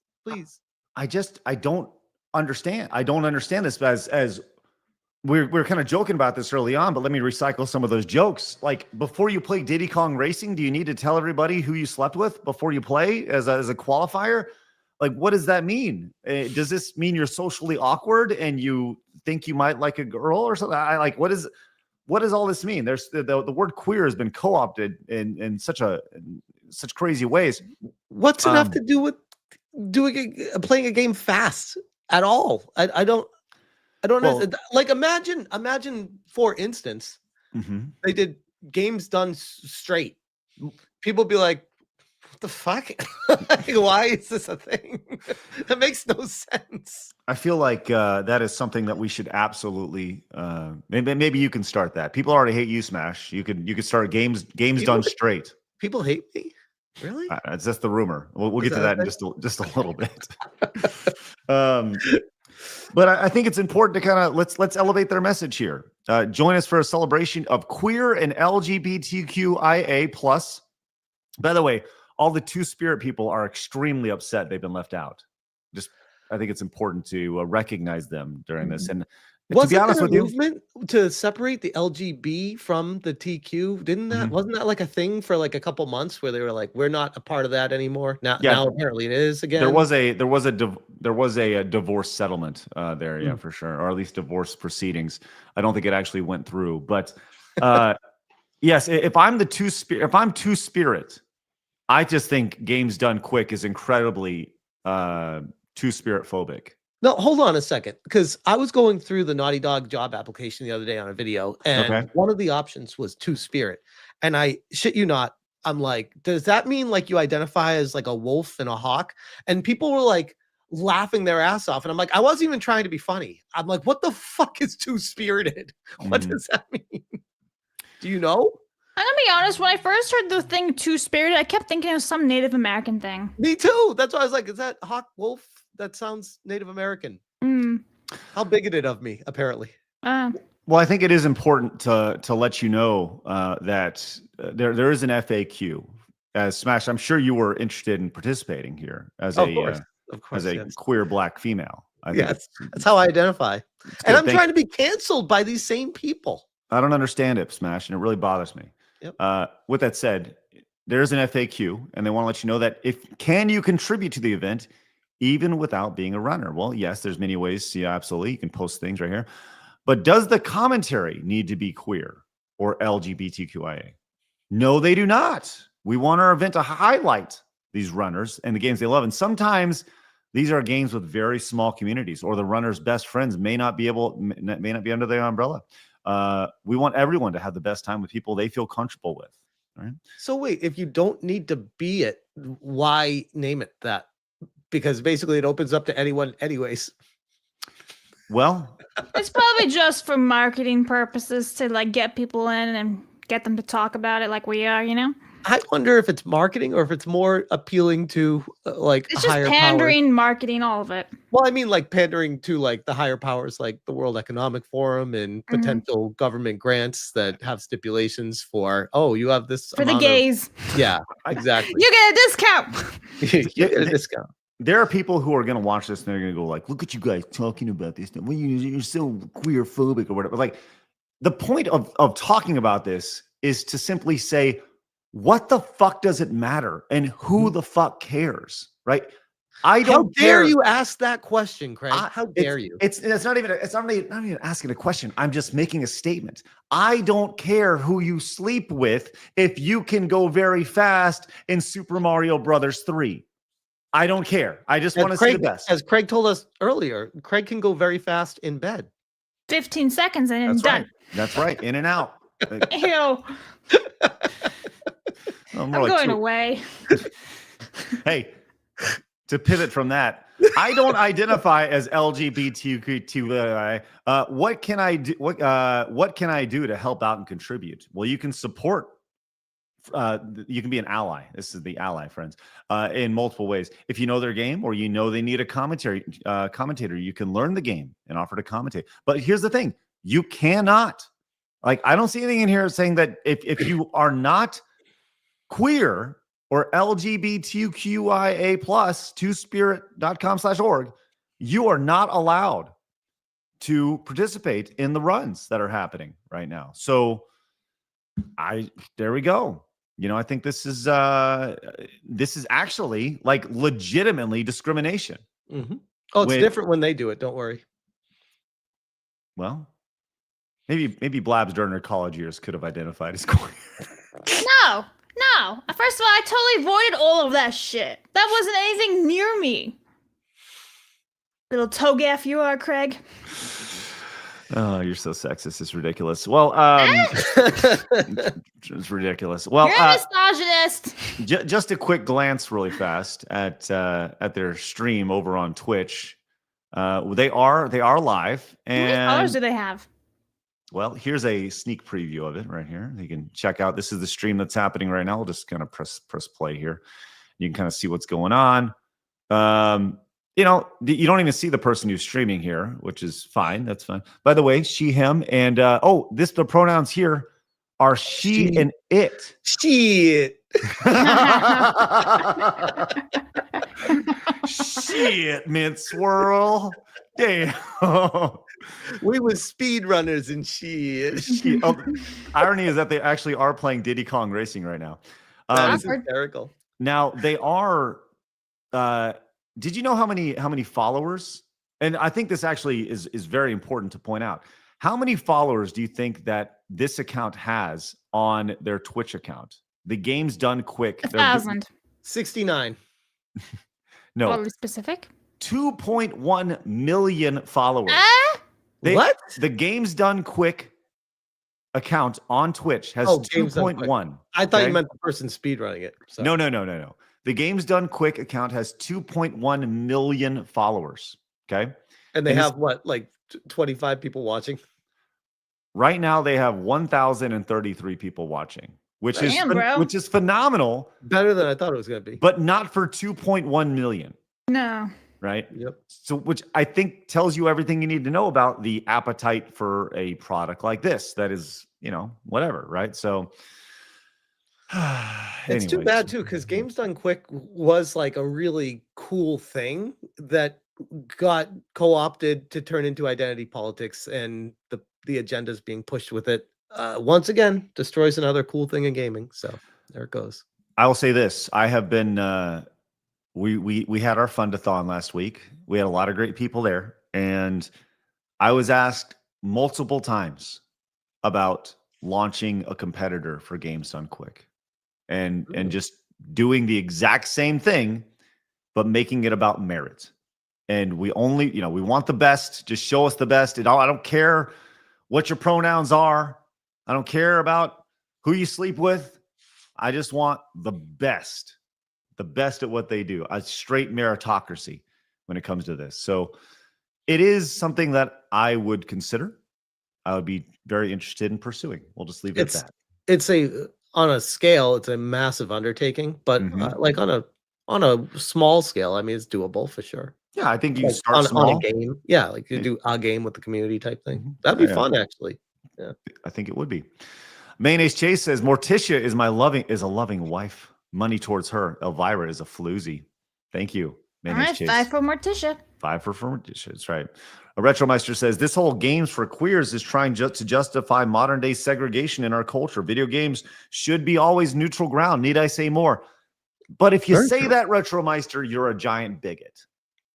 Well, I think to that point, though, Craig, I think like 20 years from now, people will look back at this period similar to what they look back at segregation, where they're like, what the fuck were people doing back then? Yeah. I already know that's what's going to happen. So I don't disagree with you. I actually think that people are going to look back on this and be like, wow, that was really insane. I think our kids are going to look back and be like, what did you allow happen? What happened there? Yep. You know, how much Tylenol did you guys take? And yes, how much Tylenol was that? Sunstiller says, from a Christian perspective, if you're gay, we do not care. We are not coming after you. Now it is healthy for society. Now is it healthy for society as a whole? No, you can't make babies that way. Thanks, Sunstiller. I mean, I would almost argue there's nothing wrong with it in society if you are it.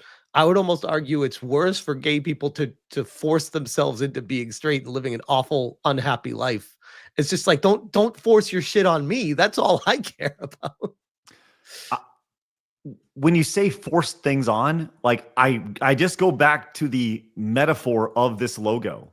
Like this is exactly what has happened here. They literally forced queer on the logo, which is golly, that's awesome. That is so funny. We have this from Deny Ryer says LGB is actual sexuality. 2STQ plus is a fashion trend. LGB without the TQ plus. Been trying to file for divorce for at least the past 3 years. F activists, just leave us alone. Add this to Morticia. Yep, Morticia currently 95, Elvira 33.7. Okay. John says Craig looks like Peter Pan from Chippendale Rescue Ranger movie. Shut up. That's fucked up, man. That's funny. Have you guys seen that the Chippendale one? That was actually a really good movie. I enjoyed it a lot. Enjoyed it too. Lots of cameos.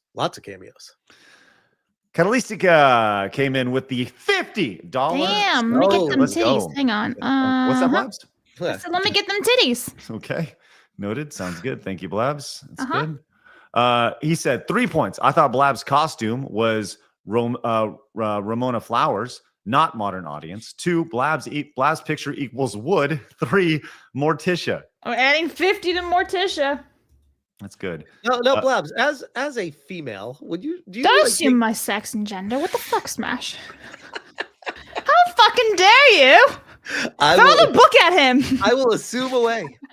Now, do you take offense when a gentleman on the internet says Blabs would, or you're like no? There's been worse said. I get this is just opening a can of worms. I get a lot of really weird shit on like my Instagram where they'll be like, I want to put my wand in your meat pocket. And I'm like, why the fuck would you think I want to hear this? Why? Why do you think like that's the only thing you ever say to me? How does that into Harry Potter? So maybe they're like, what makes you think that that's what a woman wants to hear? Like, oh, that's totally gonna work. Let me just open my legs like Aloha Mora. Like, no, it's what the fuck? What are you doing, Craig? I just wanted to hear you say those things. I'm sorry. You wanted to do what, Blabs? I didn't want to do shit. What's up? I'm keeping it real. You sure are, Blabs. just like you did during your college days, right there. That's good. Yeah. By the way, I'm gonna just occasionally pull this picture up just because it's really funny. Why is that funny? And every time you do, the bookmarks are going to increase. That's right. Wait. Why is that funny? By the way, currently sitting at 92 bookmarks right now, which is great. Gone up 500%. Blaz, it's funny because I never saw you as the girl who would dress as the Playboy bunny. Yeah. There was a whole group of us, and we had a Hugh Hefner as well. Yeah. Mm-hmm. Okay. Was the Hugh Hefner a dude or a girl? No, it was a dude. It was one of the girls' boyfriend. He went as Hugh Hefner. Oh, damn. Mm-hmm. Okay. Lucky guy.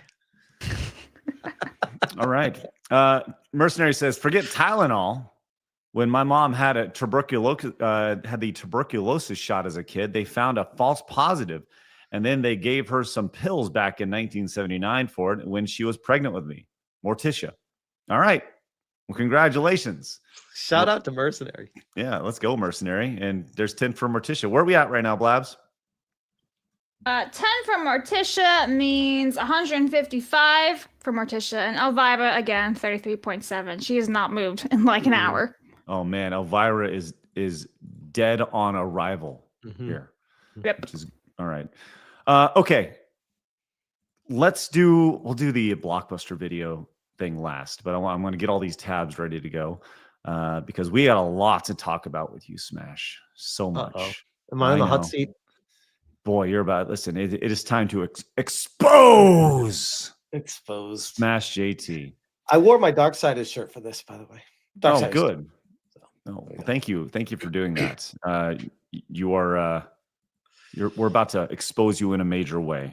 Oh, boy. I guess. I don't know. I think let's go ahead and start. Oh, hold on. I got a tab going on in the background here real quick. Hold on before we get to that. Sorry. Okay. Game Hunter Serious says Two-Spirit is a third gender in certain Native American tribes. You can't say you're Two-Spirit. A sacred trial is required to determine if you are one. A man can marry a wife and Burdot. I don't even know what that last word is, but thank you so much, Game Hunter, for the clarity on that. Unfortunately, you're just a giant bigot, apparently, Game Hunter Serious for that. All right, we have, let's see. I'm going to make sure I get some of these real fast before we move on. Suffer says, sorry, I'm late to the stream. Happy Halloween, everyone. Nice wig, Blabs. Craig, are you supposed to be a midwife? Or a Chew for Men in Tights. I'm going with Chew, father of a sneeze. Or son of a sneeze, I should say. Suffer. Yeah. God damn, that's rough. All right, yeah, Blabs, go and scroll some of the supers that are below 10. I'll get Marmalin right here. It says, Craig, it is Halloween, not Christmas. Why are you dressed as a Christmas elf? Shut up, Marmalin. He's an angry elf. Bentley says, wow, did you guys get Ellen DeGeneres to dress as Zelda for a stream? That's impressive. If only Craig were here to see it. I know, right? I wish Craig was here to see a twink as Link. Have you seen Ellen DeGeneres? Like, she looks like she aged 500 years. Yes, it's because all the lies caught up to her. And then she had her flee to the United Kingdom. So weird. All right. Opinionated Junkie, this ties into our story, says, Smash JT, do more research and learn how to debate. Thank you for your donation. He also gave him, says, don't go out like the dude in the leather jacket with shades. Take the L and learn and improve. You win some, you lose some. No hate, just criticism. All right. Well, I mean, I can already speak to that, but I don't know if you want me to wait for the conversation or not. Yeah, let's go get into this. Okay. So we were doing our fund-a-thon last week, and apparently what happened was you were talking about the Ghost of Yote sales figures. And give us a little background here. What was your stance on this?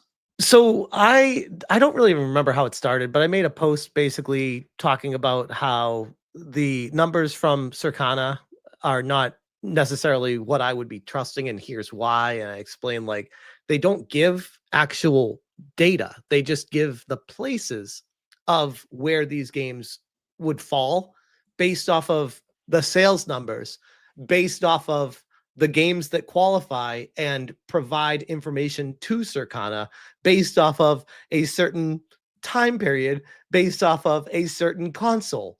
And I'm like, when you start drilling down all these stipulations and asterisks throughout to get to, oh, it's 18th best selling. It's like, well, yeah, but that doesn't mean anything if you understand that there's so much more that goes into getting to that number that it's basically useless to say unless you're trying to improve the image of a game that doesn't necessarily have a good image out there publicly. If you're trying to give the viewpoint of, oh, look, everyone's playing this game, you're missing out, given the FOMO.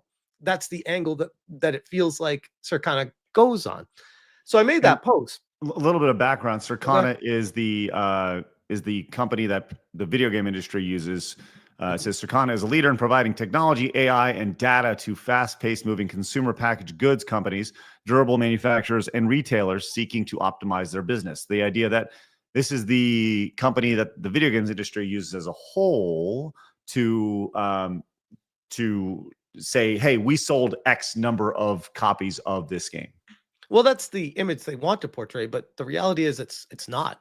It's the company that certain companies use in the video game industry, and they try, or at least gives the vibe or the impression of that they represent the game industry. It's like, no, you don't. You represent your clients, your companies that provide you data, and you put that out there, and provide information to, I guess, sell a subscription to get the actual numbers from them for big time investors and companies, things like that. But regardless of all that, I made that original post, and I make a lot of posts on social media. I didn't really think much of it until Colin Moriarty apparently took issue with it and belittled me and spoke down to me like I didn't know anything about it. And it's like almost like one of those, I challenge you to a duel, sir. Like one of those. And I'm like, I'm not afraid to have a conversation with someone. I try my best to go into every discussion with a good faith. Like I'm willing to hear you out if you're willing to hear me out. So I said, sure. I stream every weeknight, Monday through Friday, 8 p.m. Pacific time on my channel. Whatever works for you, let me know. And he responded with, how about tonight? I was like, okay, sure. And that was when I started getting flooded with DMs by basically everyone out there who was like, oh shit, man, you better be on point with this. You know, this is a big deal. You need to make sure this, that, the other thing. Other people saying, you cannot win this. Here's why. He's going in this with an agenda just to clip you because of the stipulations that he said it needs to stay public and not behind a paywall. Because obviously when you say that stuff, it means you want to be able to clip and be able to try to take people out of context.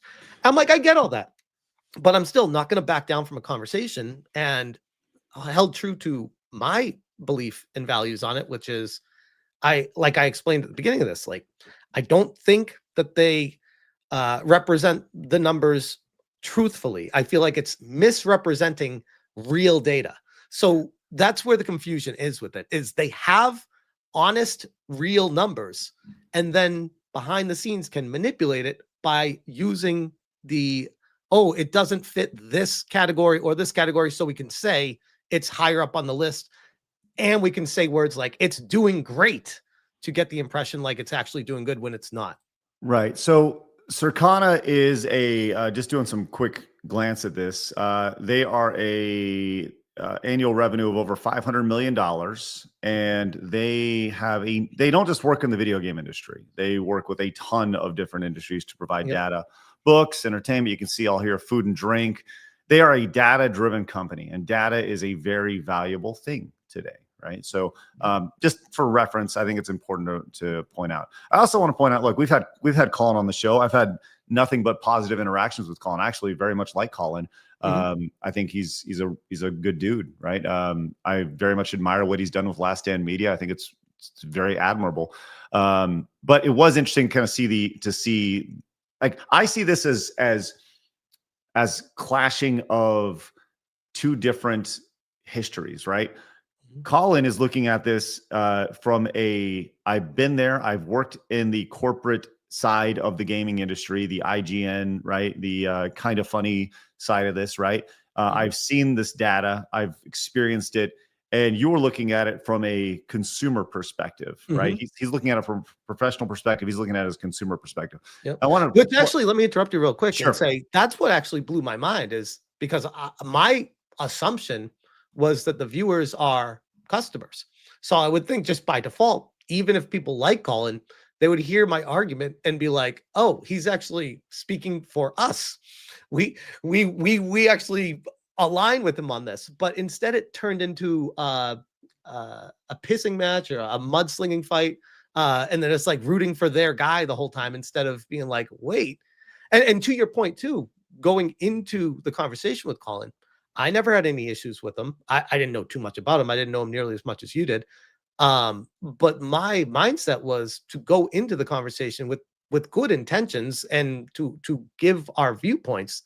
And I feel like he didn't approach the conversation with that intent from the outset. He just started mudslinging, just like shitting on my do intro. you have and examples talking down. of like the whole mudslinging and talking down Yeah, and like insulting? when, Well, I, let's- before when I we- brought him in, he was like, your intro is terrible. And I'm just like, that's a hello, nice to meet you. I don't even know who you are, and that's the first thing you say to me. So Well, let's before we get to that, I want to show. There's about a 4-minute clip here, and this was kind of this clip popped off. This is from Legacy Killer HD. It says a ton of people. I'll just kind of read this, and we'll kind of watch this clip here. It says a ton of people upset with Circana's post report that said Ghost of Yote is selling huge. Last night, Colin Moriarty debated Smash JT on it.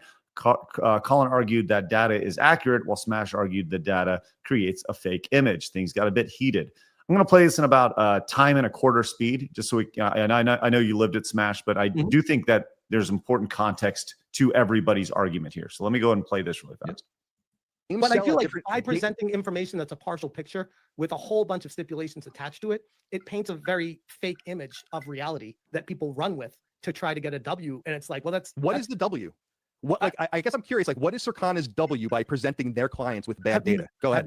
Have you seen the internet? What everyone's running with right now? How they're trying to get owns on everyone? Oh, look. Do you understand that Circana's data doesn't exist for the internet, that it exists for the paying clients that rely on its reliability? Then why does Matt even tweet anything out? Because they're I just said this earlier, because they tease the numbers so that you subscribe to get the actual data. That's why they do it. That's why they've done it forever. And in fact, back in the PS3 era, they stopped even doing that, and everyone got mad. So they started releasing them again. That's why. Like this is a frustrating conversation, because you say you worked at SOE. Like, how do you not understand this shit? It's like it's crazy to me. No offense. It's like, how do you not understand? I understand. I don't agree with it. Is my point. I feel like it needs to be more transparent, and I don't agree with the methods. I feel like it's very disingenuous. It paints a false image, and you're saying it's fine, bro. This is how it works. Maybe that's where the disconnect is. That is how it works. You have to find someone you have to find a new entity that can go to all the retailers and publishers and console manufacturers, get access to all their numbers, and then give them to you for free. That's what you're gonna have to find. In the meantime, there's a company that scrapes all that data and charges for it. I'm not protecting. That's just the way it goes.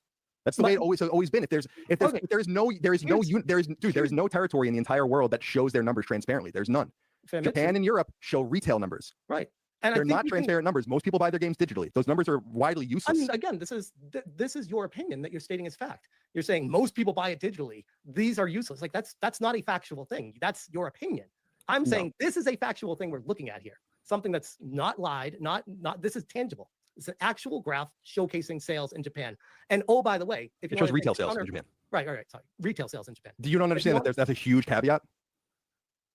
That's a huge caveat. Yeah, huge. But they also sell for Tsushima digitally too. It's not just digital. Right. So you're showing retail. You're showing a decline in retail sales over the last 5 years. That's no. I guess we could show another chart showing other sales of other games that line up with Tsushima. But now we're kind of moving the goalposts. I thought a good argument was based off of the direct competition of its predecessor, because most sequels I think you've been in the industry long enough. Companies expect a sequel to far exceed and outperform the original. That's not necessarily true. I don't know where that comes from. We're playing through the whole thing. Or can I interrupt and say anything? Yeah, you can go stop. Absolutely. What would you like to say? So, I mean, I want people to notice just the demeaning nature of how he's just, and maybe people that don't like me would be like, yeah, because you're an idiot. But it's like, regardless of that, he was being a dick. Where I'm just like, I'm trying to have a conversation. He's just like, how do you not understand this? Didn't you work in the game industry? Oh my God. It's like basically the equivalent of, you're a moron. This is a ridiculous conversation. You're too stupid for this conversation. I'm like, that's not the intent, because that was, to be honest, that was my feeling of what he's saying to me.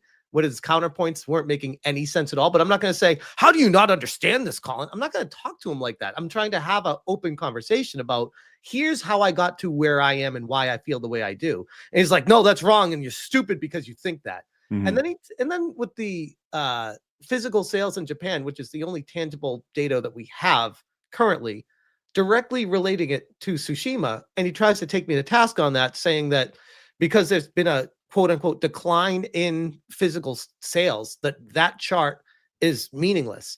And I'm like, but it's not meaningless, because this is Japan.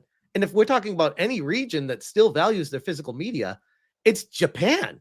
And oh, by the way, too, they're going to be buying digital copies of this game, of course, just like they did with Tsushima.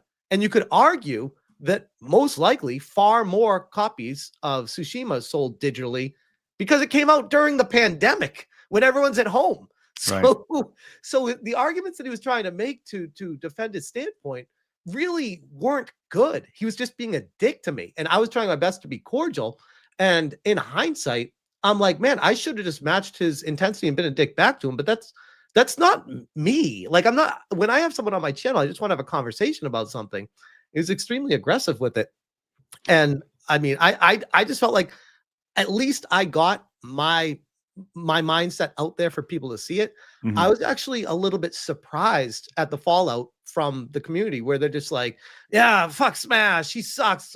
Colin smart. He's dumb. Instead of actually listening to what transpired and how he was just a dick the whole time. Right.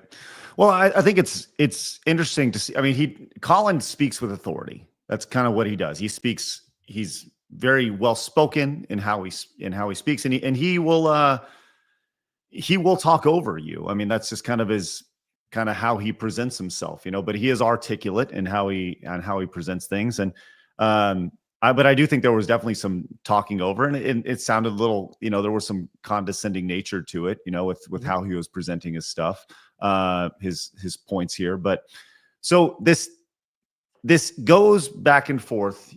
I saw the poll. I just kind of saw a screenshot of it where I guess the people in the chat thought that it was more or less a landslide. People thought Colin's part of the debate was better. Like it was like a 70-30 split or something like that. Yep. And this was in your chat, right? So were there like a lot of Last Stand Media fans who came over and were they watching that's stuff? one way to put it. And I do want to clarify something because I did get it wrong, and I didn't lie. I'm mistaken. And thank you, Nick, in the chat for correcting me on this. He said Smash already lied. Smash quoted Colin on X, which is true. I forgot that. I'm sorry. So yes, I was the one that quote tweeted Colin when Colin was like talking about Circana's numbers and how it's doing great and he loves the game. And then I quote tweeted Colin being like, well, I don't trust the numbers from him. So thank you for the clarification on that, Nick. I didn't lie on purpose. That's the other thing too. People think that like when you say stuff, you're just being disingenuous to get a point across. My whole brand is based on being honest and truthful about how I feel about stuff. So if I get something incorrect, it's not trying to get one over on people. It's just, I'm not perfect. I fuck things up too. Right. Which I mean, you fucked up. You've done that before. You've apologized on things. I fucked up. If you don't fuck up on the internet when you're as live as much as you are, then you're probably not being you, right? Yes, exactly. Right? Exactly. And to the point of the question you said with the poll and stuff, that's kind of twofold because one, I felt good after the conversation was over. I felt like I could have done better. But I feel like at least I got my point out there. I made that poll for fun, not thinking like much of it, but it was basically, did Colin win? Did Smash win? Or was it a draw? And the numbers were, I guess, I'm trying to think like what they were specifically, but if you and this is a little bit of cope, but if you combine the tie and Smash wins, it was 60 Colin, 40 it was a tie. Well, allow me to spin that the other way, and that if you combine the tie with the other way, you get absolutely slaughtered, right? Yeah, exactly. But hey, I guess that's kind of the idea of what you're talking about, is that data can be skewed however you want it to be, right? Just because we've seen this a lot over the last few years. And I think that's but also to build on that too. Right. And I'm sorry to interrupt, but that was also with my chat that had at the peak, I think there were 1,400 or 1,500 people in the chat. And my typical live stream has like 300. So there was a lot of people that didn't know who I was, didn't like me, or were just big time fans of Colin in there as well. That did kind of turn into one of those rooting for who we like better over listening to the conversation and taking away who they actually felt won. Yeah, I mean, that's the internet, right? That's how and I guess my thing is, couldn't you both be right? Right? Your argument is that, and I know that, Colin is saying that that the data says this, you're saying the data says this, right? You're both looking at it from different perspectives. And like we've seen that so many times over the last, 5, 6, 7 years where, the data says this, and somebody goes, no, it actually, and what I mean by that is Ghost of Yote could be underperforming compared to Tsushima, but it can still be a success, right? The numbers say it's a success. Well, you're saying yes, but not as a success as what it could be, I guess. And maybe that's it's a very partial picture. Like, you can say anything's a success if you take away reasons why it would not be a success. Like, we don't have enough information on it to clarify one way or the other. And it kind of falls in line with, I have if you don't mind bringing up my screen real quick.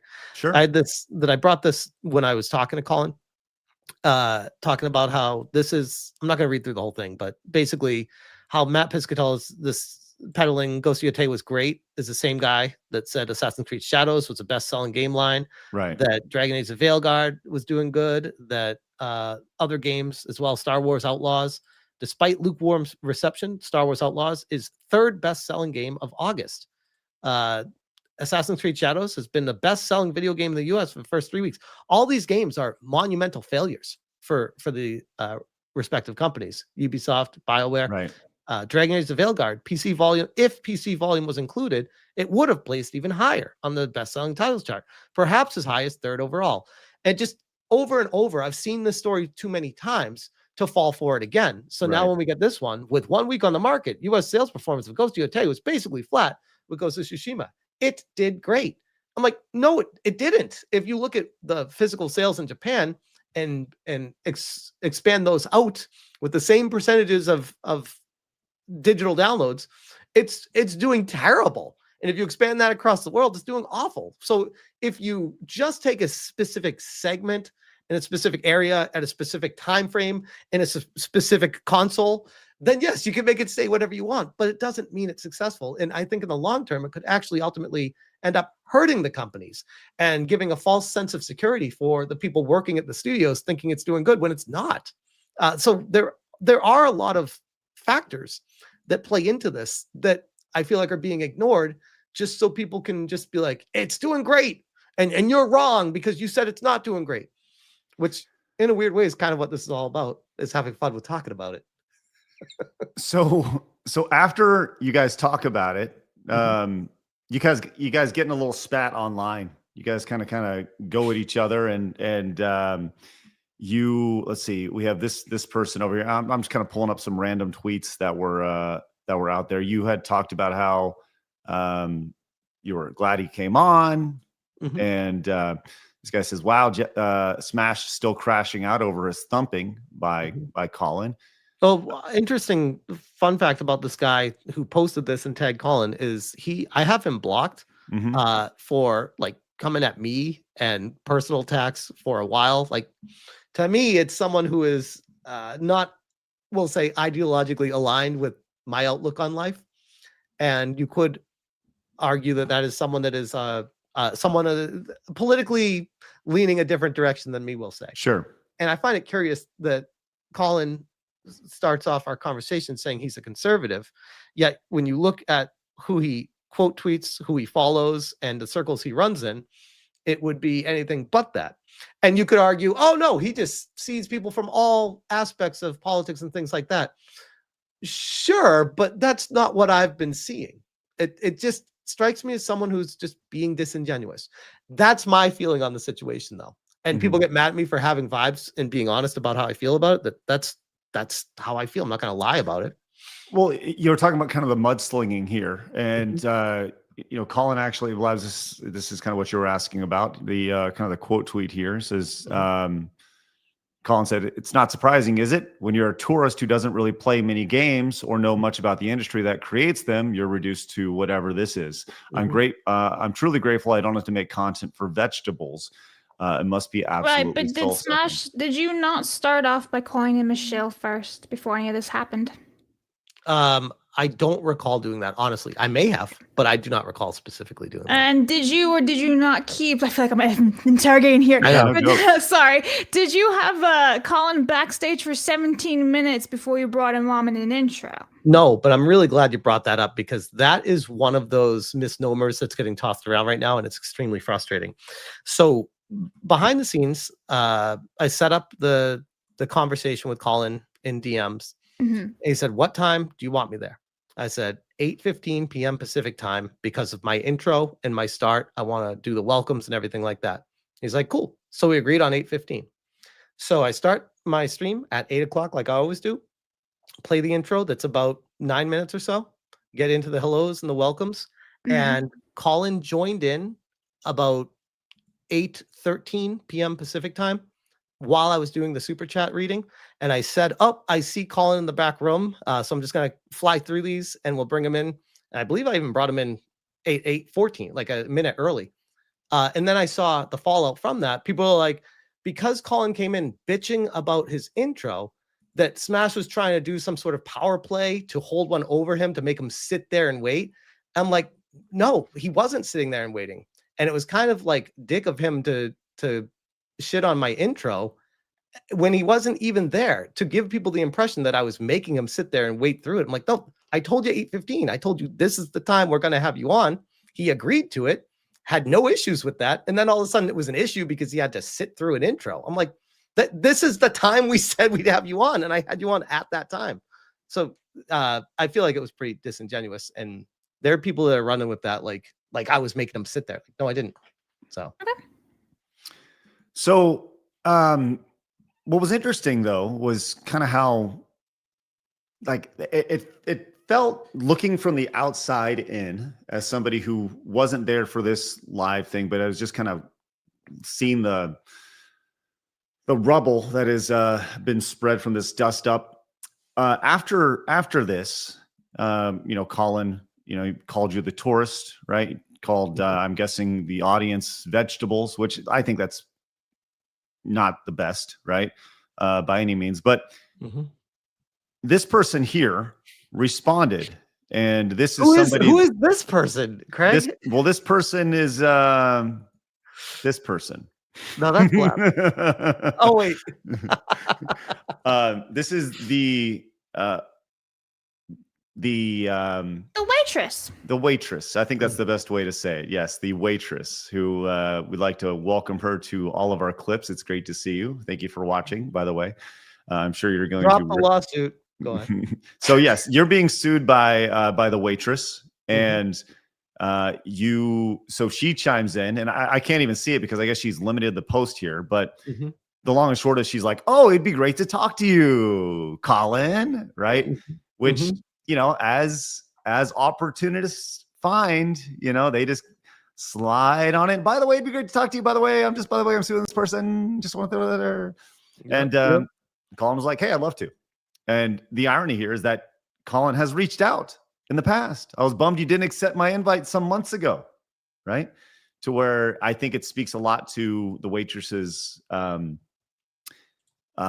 motivations when she wants to speak to you when it comes to, this little dust up that she's having that you're having with Colin right here. And she wants to kind of pop on there. So hey, I got it, by the way, if you want to share my screen. Oh, sure. Yeah, absolutely. Yeah. Let's see. So this is her. She says, "Let's chat." And Colin responds, "I'd love to. I was bummed you didn't accept my invite some months ago. I don't think we agree on much, but I know we could have a very fruitful and interesting conversation that a lot of people would enjoy.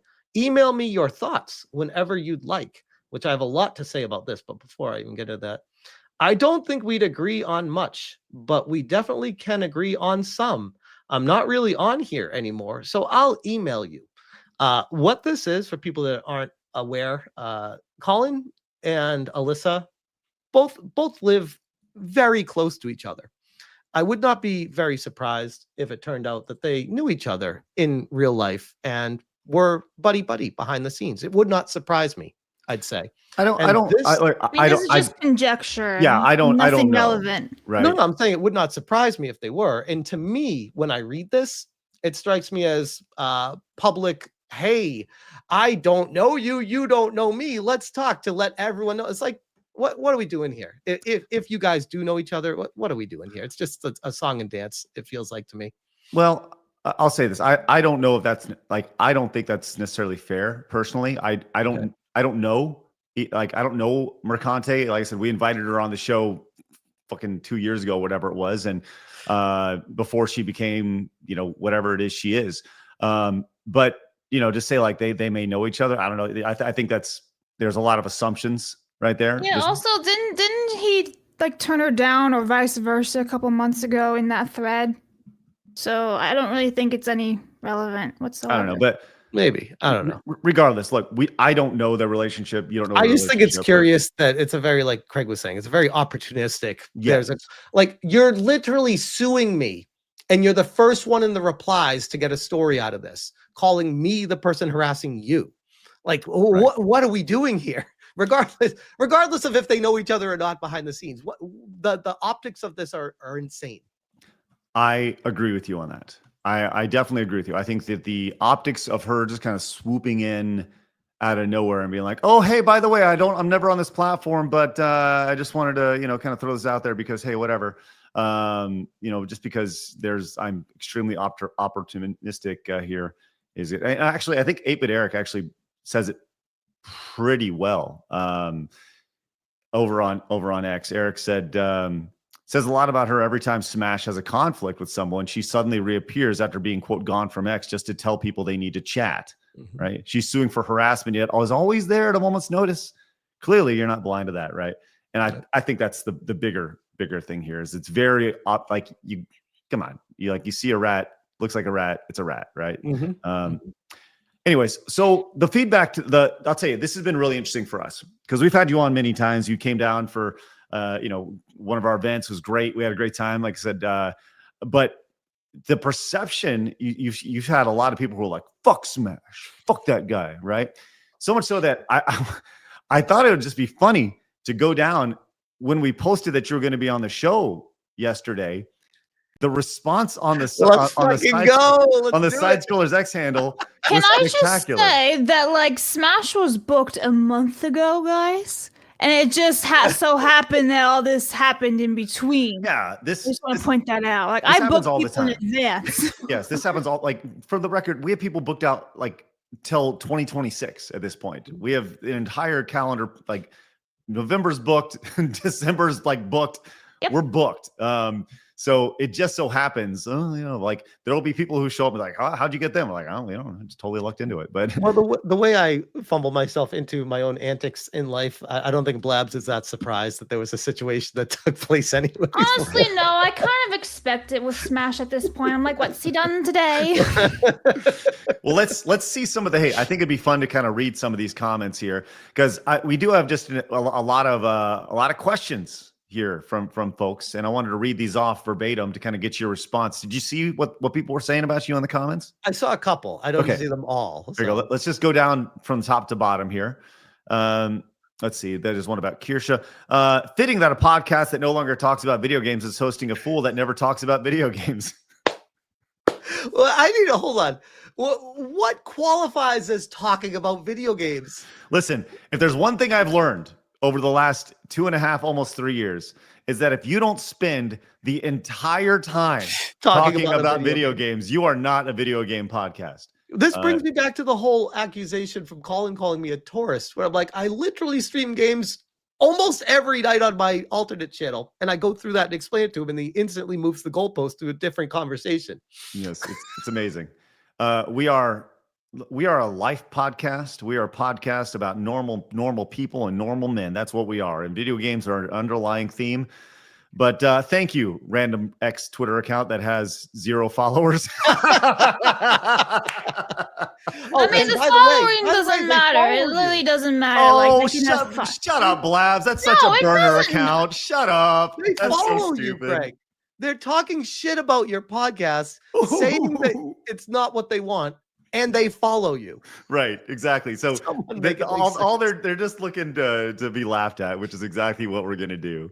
Their followers don't matter. Blabs, they have 0. It's a burner account. Yeah, I know, but like regardless of like the following or whatever it is, that doesn't matter. Blabs, allow me to kind of put this in perspective for you. If they have to make a fake account to say something, their opinion is void. It doesn't matter because they're not brave enough to say it with a real account. No, that's not true, Craig. That's not because we have Collective Shout that uses those burner accounts to prove a point that they're being harassed. Oh, we found by one. people that do not count. We found it right here. But yes, 30 likes. You know what? I'll like that as well. There we go. That's good. Nice. If everybody go like that right there, that'd be good. Smash JT doesn't play video games. Well, this person does not even deserve a response. Continue on. Okay. We placed an odds if he brings up Colin. You did, because that's why we're here. I mean, to be honest, it was not I was here for whatever you wanted to talk about. So yeah, that's true. Here we go. The fact that your video game podcast has to announce your guest also loves video games says a lot about the guest and how he doesn't actually like or play video games. Wait, I'm gonna get on what? Sam about that, our social media guy. The fact your video game podcast has to announce your guest also loves video. Does he not understand your sarcasm? Right. You love video games. Hey, Sam, stop with that nonsense. That's ridiculous. Oh, God. Here we go. Still waiting. Buster. No, let's see. When does he ever talk about loving video games? All the dude does is complain about things and has worn out the word woke to the point I heard Merriam-Webster is thinking of putting his YouTube channel in place of the definition. That would be amazing.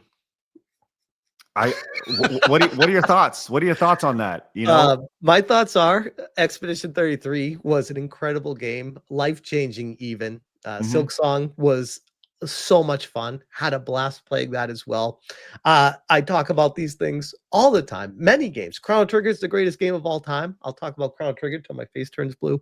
I don't understand he doesn't talk about video games. It's, you know what it is? It's the people that don't ever watch my streams. They just catch clips or certain videos, and they're like, oh, that's that guy that doesn't talk about video games. It's like, well, if you actually wanted to partake in the Smash JT world, you would realize that I do talk about video games a lot. Sometimes I don't cut them into videos, but in the live streams, we're talking about them throughout the whole time. So I don't know what to tell people. What's interesting here is you being called a tourist is people are, I see this a lot here. No tourism, right? This guy sucks. Smash is literally just. Oh my God, what is that little sketch? That guy's hysterical. He always does. That is adorable. There's the banana man. And there's Blabs. It looks like Smash is chasing down Blabs right there. Why you gotta chase me, bro? I don't know. Cope and Cess incoming. I'll pass on that. Smash JT is a gaming tourist right here. Roy is simply just out on our show. That's rough. A lot of people out. Nobody likes you right here. Man. Smash is a lolcow as far as I'm concerned. Oh no. No, fuck that guy. Well, nice to meet you too, Tio. Pawn Shop Ghost says you should get him to admit why he lied about Razor in his hit job video, echoing the smear tactics from Kino Casino. If he values honesty, he'll own up to it. Okay, Smash. I've already spoken about this many times. I'll speak about it again and say I was just reacting to what Kino Casino was saying about him. And even in the video where I covered it, I said, if these allegations are true, that's not a good look. That was literally my take on it. What I've realized with the Razor Fist stuff, and Razor Fist is not like me at all. And I know he's tight with you guys and on the show and stuff like that. I do not harbor any ill will towards him. He has me blocked for obvious reasons. He probably wasn't a big fan of my coverage of his situation, but I do that with everything. I react to topics that are interesting to me and say, wow, this is wild. Did you guys see this? This is crazy. But yeah, I don't know what else I need to say about it. I'm more than happy to chat with him. If he ever wants to talk, I'm happy to, but that takes two. So. Right. Well, I think one thing that we've seen with our show is we have people that on our show that we have good relationships with that they don't have good relationships with other people we have on our show. Right. Mm-hmm. It's not our job to be their fucking parents. Right. It's not our job to know everybody's personal relationships when it comes to, well, this person likes this person. Timmy likes Tommy, but Tommy doesn't like Debbie. Whatever. It's like, what was it you said when we were at King of the Cart? You're like, if we didn't have guests on that had infights, we would not have any guests at all. we wouldn't have a show at all. Like zero show. Like, sorry, there are things that I don't agree with Smash on. That's Oh, no. I know. Look, That's it. I'm out. You know, there are Fuck things you, that I don't agree with Mally on. There's things I don't agree with Kirsha on. There's things, go down the line. And there's things I don't agree with Blabs on, like at all. But it's fine because guess what? We're fucking humans and it's all right, But Smash, I do want to let you know that you are a fucking cancer. Here. This is from RoboCop, by the way. I just want to point that out. Not RoboCop. RoboCop, not RoboCop. Yes. Let's see. And you are a great and necessary asset to gamers suffering from the consequences of DEI and Activision invasion in the industry. All the tools slandering him in the comments are butthurt, libtards, and Colin Sony Pony Moriarty fangirls, which may as well be one and the same these days. Well, I got some defenders. That's nice. I'm with Eric. What did Eric say? He remembers that time that he beat you in Nerd Duel, which was good. that was bullshit. That was. I want a rematch. It's the equivalent of telling a trans man they're a female over and over again. You guys are no different than a typical libtard.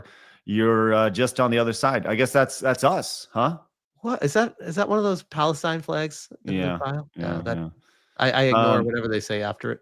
Thomas says, "Come on, Greg. I like y'all, but please stop associating yourself with people like Smash. Y'all already associate yourself with Dev and Rakeda, two notorious locals. If I wanted to see one, I would just turn on the Keemstar podcast." God damn. JT is a clout chasing, drama farming dickhead. Fuck that guy. I keep getting the vibe of, was it Johnny Depp in Pirates of the Caribbean? It's like, but you have heard of me. Is that what we're going with? We have more saying, why would you associate yourself with this fella? It's a terrible look. Dude doesn't play video games. He just bitches. Guy's a fucking tourist. And he is a lying Afro-Asiatic jade. Oh, is that supposed to be a Jew bag? Is that what that is? So, yeah. Okay. Thank you, Derek Druid on X. A hell of a comment. What the hell? You know what I've noticed, by the way? Yes. There's a lot of people that don't like me. And when I do any even surface level dive into their profile or anything, they're always like wackos or nut jobs. And I'm like, I guess I'm doing something right. If those are the people that don't like me, I'm fine with that. They're all well, yeah. Speaking of wacko nut jobs, let's turn to David Jaffe, who I wanted.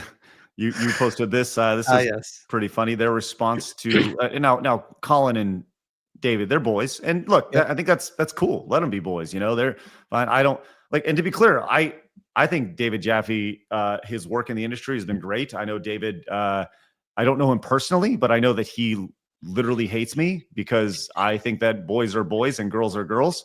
Oh, what a coincidence. He hates me for the very same reason. Yeah. We're horrible people because of that, which is great.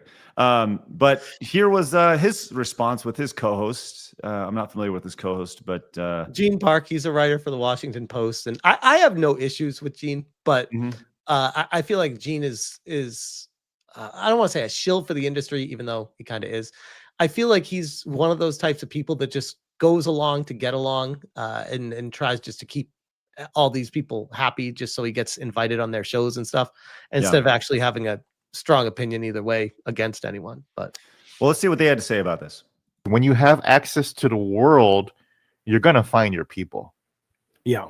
And I guess he has, because he's pretty successful in that world, right? I mean, he's not nobody. Hey, congratulations, Smash. You know how much he's probably grinding his teeth when he said that too. He's like, oh, God damn it. He's like that meme of the mask facing smiling, but we had the donations were streaming in. The donations were streaming in, man. And he was getting like $100 donations, like $10 donations. Like, it was crazy, So if you're watching and you're a fan of this guy and you've come in, again, welcome. I don't know you personally. I certainly don't know. I don't ever want to know this guy after. Absolutely. So I want people to listen really carefully at this point, because they start talking about money. And I want you to keep in mind that this chat was set to members only. The only way you were able to talk, respond, or communicate with Jaffe and Gene was if you became a member or sent in a super chat. Wait, on their show? On their show. On wow. This show here. Now, I have never done that on my channel. It's always just community driven. support for donations of people. If they want to support, they're welcome to. And I find it insane to take a standpoint of they're coming across very jealous about the donations I was getting while they have a members only chat. Okay, hold on. This person says, no, it wasn't. I was there. That's a lie. Yes, it was. I was there live and I wasn't. I wanted to respond and said members only. So whoever said that's a lie is probably a member and they didn't realize they got a membership gifted to them because it was members only. Okay, I was there. I know for a fact it was members only. We are getting conflicting reports. I think that's the only person saying that it was not. So, all right, let's go to continue. What promoted about the trans community, but if you're just understand something about certain people, and I will say, based on what I saw last night, my opinion is Smash JT falls into this category. Obviously, it's subjective, but my opinion is that if you watched that last night, you can hate Colin, you can hate women in Ghost of Yote, you can still support every single political take this guy has. You can hate the trans community, but please know that at least my opinion and most people who walked away from watching this opinion is this guy is either incredibly stupid or he's very smart and you're being played. So which one is it, Smash? Are you incredibly dumb or are you playing everybody like a fiddle? I must be an idiot because what he just said there, I'm like, this is like next level thought going into what transpired. And I think it's fascinating just to pull a lens back a little bit more. It's like big shocker. David Jaffe takes Colin's side here. Like this guy doesn't have, it's like NPC in the back of his mind, the chip that goes put in the back of his brain. He doesn't like me. Ergo, he's going to default to take Colin's side, no matter what I said in the conversation. And I think a lot of times internet beefs kind of just devolve to that. People don't think for themselves or listen to what people are saying. They're just like, oh, I like this guy more, so I just agree with what he says. And that was one of the big takeaways I had from this experience was it was a 45 or 50 or so minute conversation I had with Colin. A large swath of people have not watched the entire thing. They just watch clips or hear from people and make up their mind based off of if they like me or if they like Colin on who won the discussion. And it really is that simple. If you are able to watch the entire conversation with me and Colin and walk away from it saying, yeah, Colin definitely destroyed you and you were wrong about everything, and you don't know either one of us or don't have a bias going on either way, then props to you. It's really hard to remove that bias, though. That's what I've learned from the entire situation. I think we see that on with any sort of fan base, regardless of the internet or not. You know, you have your tribes. You know, you see that in every aspect of life, whether you're a Taylor Swift fan or a, left or right, or, you like fighting games versus racing, whatever, right? Nintendo versus tribalism is a thing, regardless of whatever form of entertainment you're into. It goes both ways too. I don't want to act like it's just Colin and his followers. Like, no, I have people that will defend me to the death no matter what I say too. Shout out to them, but I mean, shout out, let's go. but it works no matter where you are, no matter who you are. It's siloed almost. Right. Well, with all that said, is there anything that you would have done differently? Looking back on everything with your conversation with him, would you have taken a little bit more time to get prepared, or would you have, I don't know, is there anything you would have changed? Or, I mean, yeah, there's of course, in hindsight, you're always going to question like what I could have done better, what I could have maybe been a little bit more aggressive on. I rewatched it afterwards, and there are points that he made that in the moment I'm looking over at a screen, getting my next point prepared to stay on point with what we're talking about, where if I wasn't doing that, I could have addressed what he was saying to me and completely shot him down. But because I was focused on trying to bring it back to a different conversation, like stuff like that, where I'm like, it's a conversation / debate live in real time with different standpoints is really challenging to keep the train on the tracks and still move the conversation forward. But at the end of the day, I know this is going to sound really cheesy and silly, but it was entertaining as fuck. Like people that came away from it were very energized, very passionate, very, very had a stance that they took from it. I'm like, this at the end of the day is what it's all about. Whether you hate me or love me, it's like the Russell Crowe, like, are you not entertained? Like, this was awesome. This is what it's all about. It was awesome. Well, has it been a net positive or a net negative for you and your channel? It's been a positive, but that's not without the obvious detractors and more people that just hate me, things like that. But I've also learned, I said this in my live stream the other day too, it's like a few years ago, I never really realized that the biggest of biggest creators out there, like you look at the PewDiePies and people like that, they are always on the lists of most hated YouTubers, most hated content creators. And it blows my mind because I'm like, I watch them, I'm like, why do people hate this person? It's like a large portion of the audience hate watches or just is jealous or doesn't like XYZ. I'm sure you have people that can't stand you, Craig, because you bring people on your show that they don't like. And that's why now they don't like you because you did that. You platformed someone or something like that, or something you said. So, or guilt by, I get the guilt by association thing all the time, you know, and vice versa. People hate other people.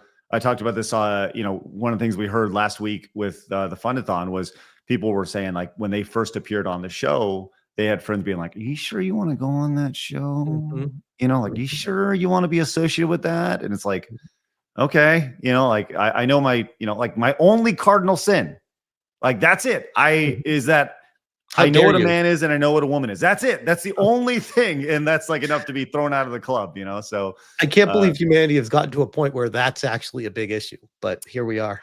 Where we're at. That's where we're at. Yep. Well, we got some super chats real quick and I want to hit some of those real fast. And they are, so let's see if some of them are related to you. Mary says, so anyways, Blabs, how are you enjoying Jurassic World 3? I'm about 10 hours in, and overall an improvement from Jurassic World 2. I agree. It is an improvement. There are some things I wish they would have fixed gameplay-wise, but one of the biggest things was putting buildings down and how retarded it was in the first 2 games, and they fixed it, and it's fantastic, and I'm like, yes! So I'm very happy they did that. However, they didn't fix the Jeep driving, and if you ever drive the machinery in that game, it's very, very sensitive, and you do flips and shit. So yeah, but I fucked up the other day and I have to go and restart an island. So doing flips and shits. Yeah. I recommend it. Mock Scott came in with 5 gifted memberships and then 5 more. Let's go with a tenner right there. Blaz, do we have anything special for Mock Scott for the 10? Vote for me is a vote for boobs. Yeah, well established today. well established today, Blabs. There you go. Great. We should probably just have Playboy Bunny Blabs just hanging out in the background. Yeah, just hanging out right there, ready to pop up, and whenever you're ready to go. By the way, currently sitting at 111 bookmarks right now. So if you'd like to go bookmark that tweet for later, and by the way, make sure you bookmark Phoenix's as well, as he dressed up with these exact same costumes, which is good. So there you go. There's Blabs circa a decade ago. No, excuse you. That is second and third year of college. How many years ago is that? Okay, so one of them is 10 years ago and one of them is 9 years ago. Okay, well then Craig's like so exactly. I'm like, shit, I'm old. So exactly what I said. That's right. Taker says, speaking of basketball games, did anyone play Bill Laimbeer's Combat Basketball on the Super Nintendo? It's a futuristic top-down style game where you can just tackle your opponents. The game sucks. It's a horrible game. I heard of it, but I've never played it. Bill Laimbeer's Combat Basketball was a shit game. Sorry, Taker. Spooky Chicken came in as Homestar Runner. Hey, Quag, I love your Jolly Green giant costume. That's a good one. Homestar Runner represent. Marius came in and says, happy Halloween. Montez! Yes, we did get our Montez goal today, which is outstanding. Let's go with this one. Bitch!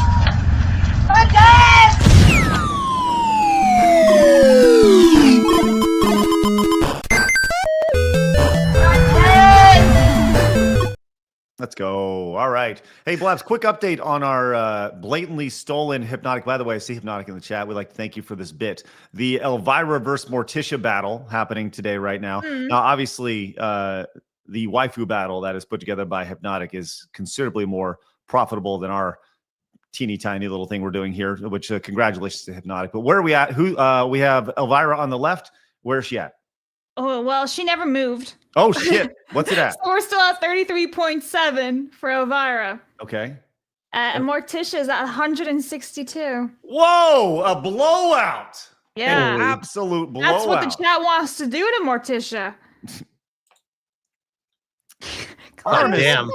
Yeah, Armis says, thanks for the short but great week of episodes. Safe flights to those traveling this weekend. Tomorrow I'll be doing I don't even know what Bukio? Skin diving out West Coast. Here's hoping for calm waters. Yeah, Armis, you take care of yourself. And I will be getting on a plane here in just about 18 hours to head out to Atlanta. Raphael says, if Yote had sold well, Sony would have revealed numbers and celebrated within a week. Now, did that ever happen? Ever? Thoughts on that, Smash? Sorry, I was reading the chat. Read that one more time. Yeah, if the premise being that if Yote had sold well, then Sony would have celebrated it almost immediately. Oh, 100%. That was another argument Colin tried to make. He's like, no, they don't do that anymore. I'm like, bullshit. Like if they blew the doors on this, you don't think they wouldn't have said it sold 4 million copies in the first week or something like that? Come on. Yeah. That's just marketing 101. Yep. Right? You want to get it out there. Toasty with the Mosty 69 came in and just says, wee! Thank you. Not like Maxwell from the Geico commercial. Wee! Maxwell, go home. Thanks, Mrs. H. Dan says, happy Halloween, everyone. Unfortunately, I'm sick this year. It sucks. I'll be playing Splatterhouse 2 on Sega Genesis. Do you guys have any favorite Halloween-related horror games, video games that you like to play? Dead by Daylight. Pretty basic. Super Castlevania 4. That's a good one. I played I don't play games actually, never mind. Oh, sorry, that's a good point. It's funny. I played Psalm 5913 last night. It's a short, like half an hour indie style horror, lost film style game. It was fucking awesome.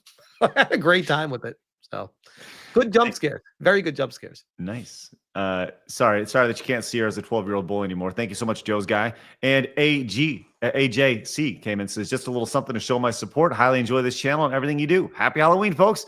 Thanks, AJC. Happy Halloween. Happy Halloween to you. That is excellent. Also, and we appreciate that support over there. By the way, 6 yellow supers away from our second Montez. Tenarian says, I don't care what they have between their legs. What color is it? And what do they do with it? Thank you, Tenarian. Whoa. Odd. That escalated quickly. Sure did. Delta says, I think one of the worst offenders was the fighting game community allowing sexual identities instead of nationality. So you'd see a Brazilian flag, then 11 bisexual, transsexual, demisexual flags. The inside joke was, wow, a lot of Palestinians competing this year. Thank you, Delta. He also followed up, says, it doesn't matter. In case this doesn't get to Smash, as someone with who only listened to your snippet here, how isn't a sequel expected to get higher numbers? I can only think of failed series that come back 10 years later having a lower budget. That was another part. Did you watch the whole thing, Craig? The whole no, I did not watch the entire thing, but I don't understand that argument of like a sequel is supposed to generate more sales than the first. That was my whole stance with that segment of the conversation. That I feel maybe I'm being biased in my own feelings here, but I feel like Colin was not well prepared for the response to that, saying that no, a sequel is not always expected to outperform the original. And I'm just like, this guy's the quote unquote professional in the games world. I'm like, what? So, name me one sequel that was ever set out intended to not do better than the original. Why? And that's why I thought it was so important to reference Tsushima based off of what Yote has done right now, because it's a direct correlation in a lineage of the franchise. And he's trying to discount, no, that compared to what's going on right now in the world. Like, what? Why? But, yeah. Anyway. That's cool. Love it. Vescarbino says, Craig, I remember Colin's fan base shat on you when you interviewed him. I held him in the same category as his boy, Game Over Greggy. I do not put them in the same category personally. I think, as much as to me, as much of a douche as Colin is, he can't hold a candle to Greg.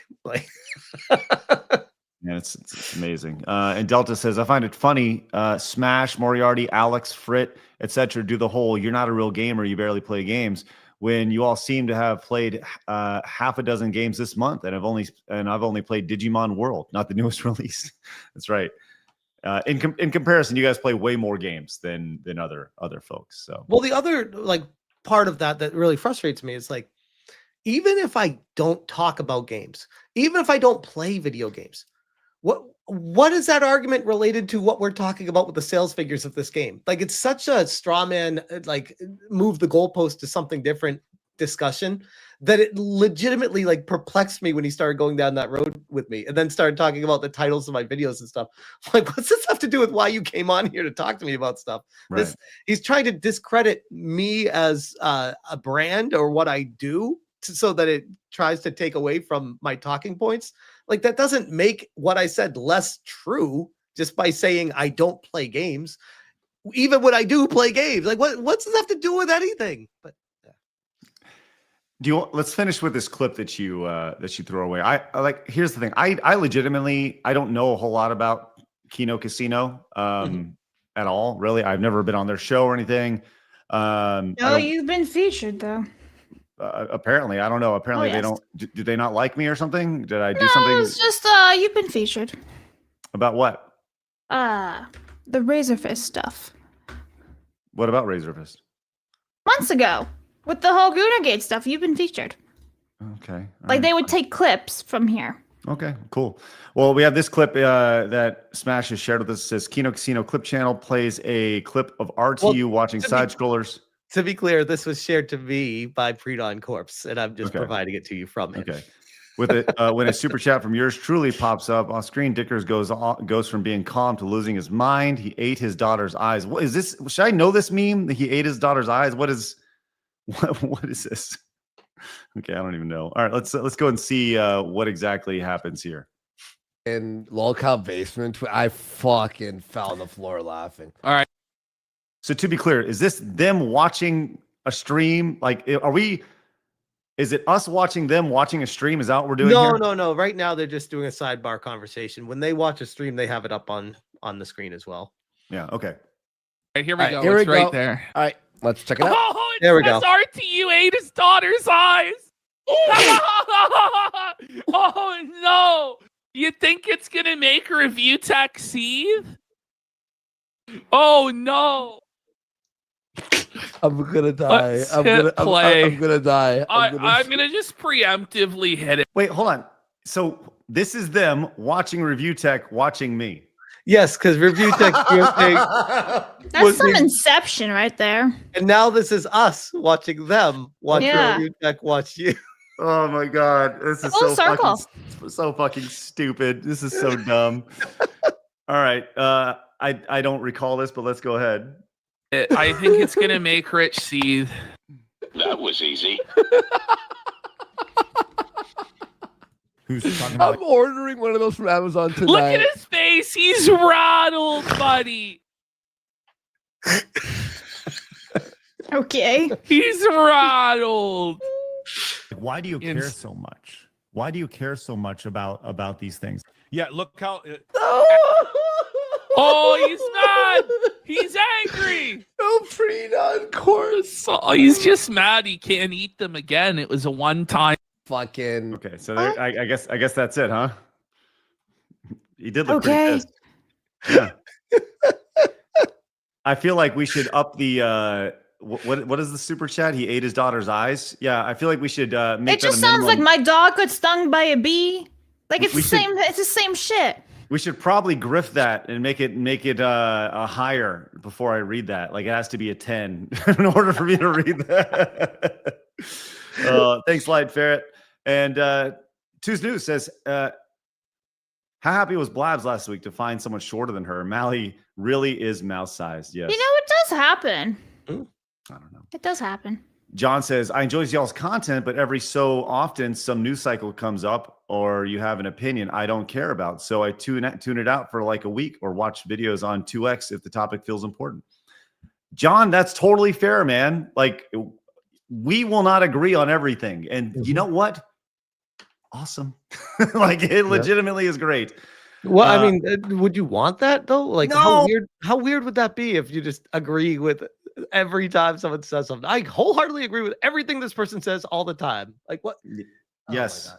I That's why I get a kick out of the people that are like, I've been subbed to you for 8 years, and because of this video, I'm unsubbing. I'm like, so we finally disagreed on something that was a relationship just terminally ending no matter what happened. Right. And I think that's, look, without going into too many details, there has been I've had a relationship with let's just say subscriber, right? Similar situations. Like you've known me online for the better part of, in their case, a decade plus, 15 years, right?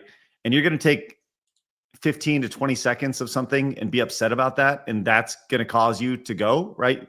Just disregard everything else. Yep. Disregard everything. Okay, that's fine. They say this content world is fleeting. It truly is. So, all right, it's time to get out of here, guys. We want you guys to have a great Halloween. Get outside, be safe. If you're walking your kids around, make sure you're protecting them. Enjoy it. Enjoy your time with your kids, man. There's not a whole lot of time left with them. So just enjoy, because the world's going to end. We know that. Here's Pre-Dawn Corpse. Hold on real quick. Let me just say this really fast. And Pre-Dawn Corpse came in with a $9.99. Says, Craig, RTU ate his daughter's eyes. What? What kind of fiend would do that? That's ridiculous. He ate his daughter's eyes? What? What a sick freak. I can't believe it.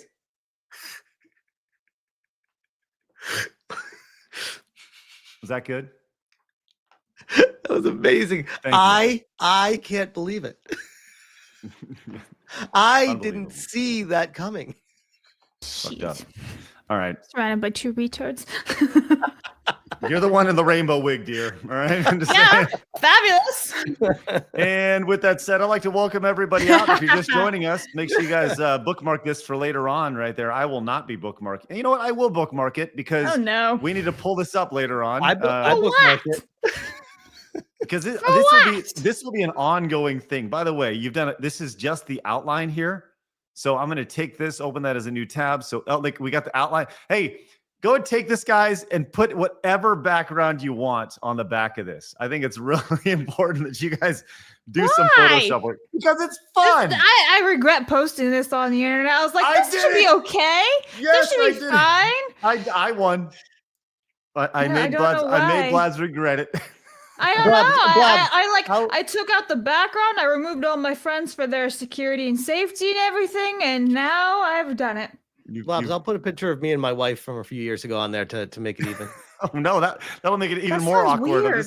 It does sound really weird. Sounds like a threesome. Get me out of here. I don't want a menage a trois. Far away. Come on. Far away from this menage a trois. No, thank you. All right, get outside. Go touch I'm going now. Wrap it up. Blabs is gone. All right. Get outside, touch some grass. Have a great weekend, everybody. Enjoy your Halloween. Make sure you check for razor blades and those apples, kids. Scary stuff. And remember, people are going to try to keep you down. Don't let them. You guys got to go. Go get it. We'll see you guys in November on Monday with some big news coming for the Real Game Awards shortly. You guys have a great weekend. See you guys later. Bye-bye. Fatality. Bye.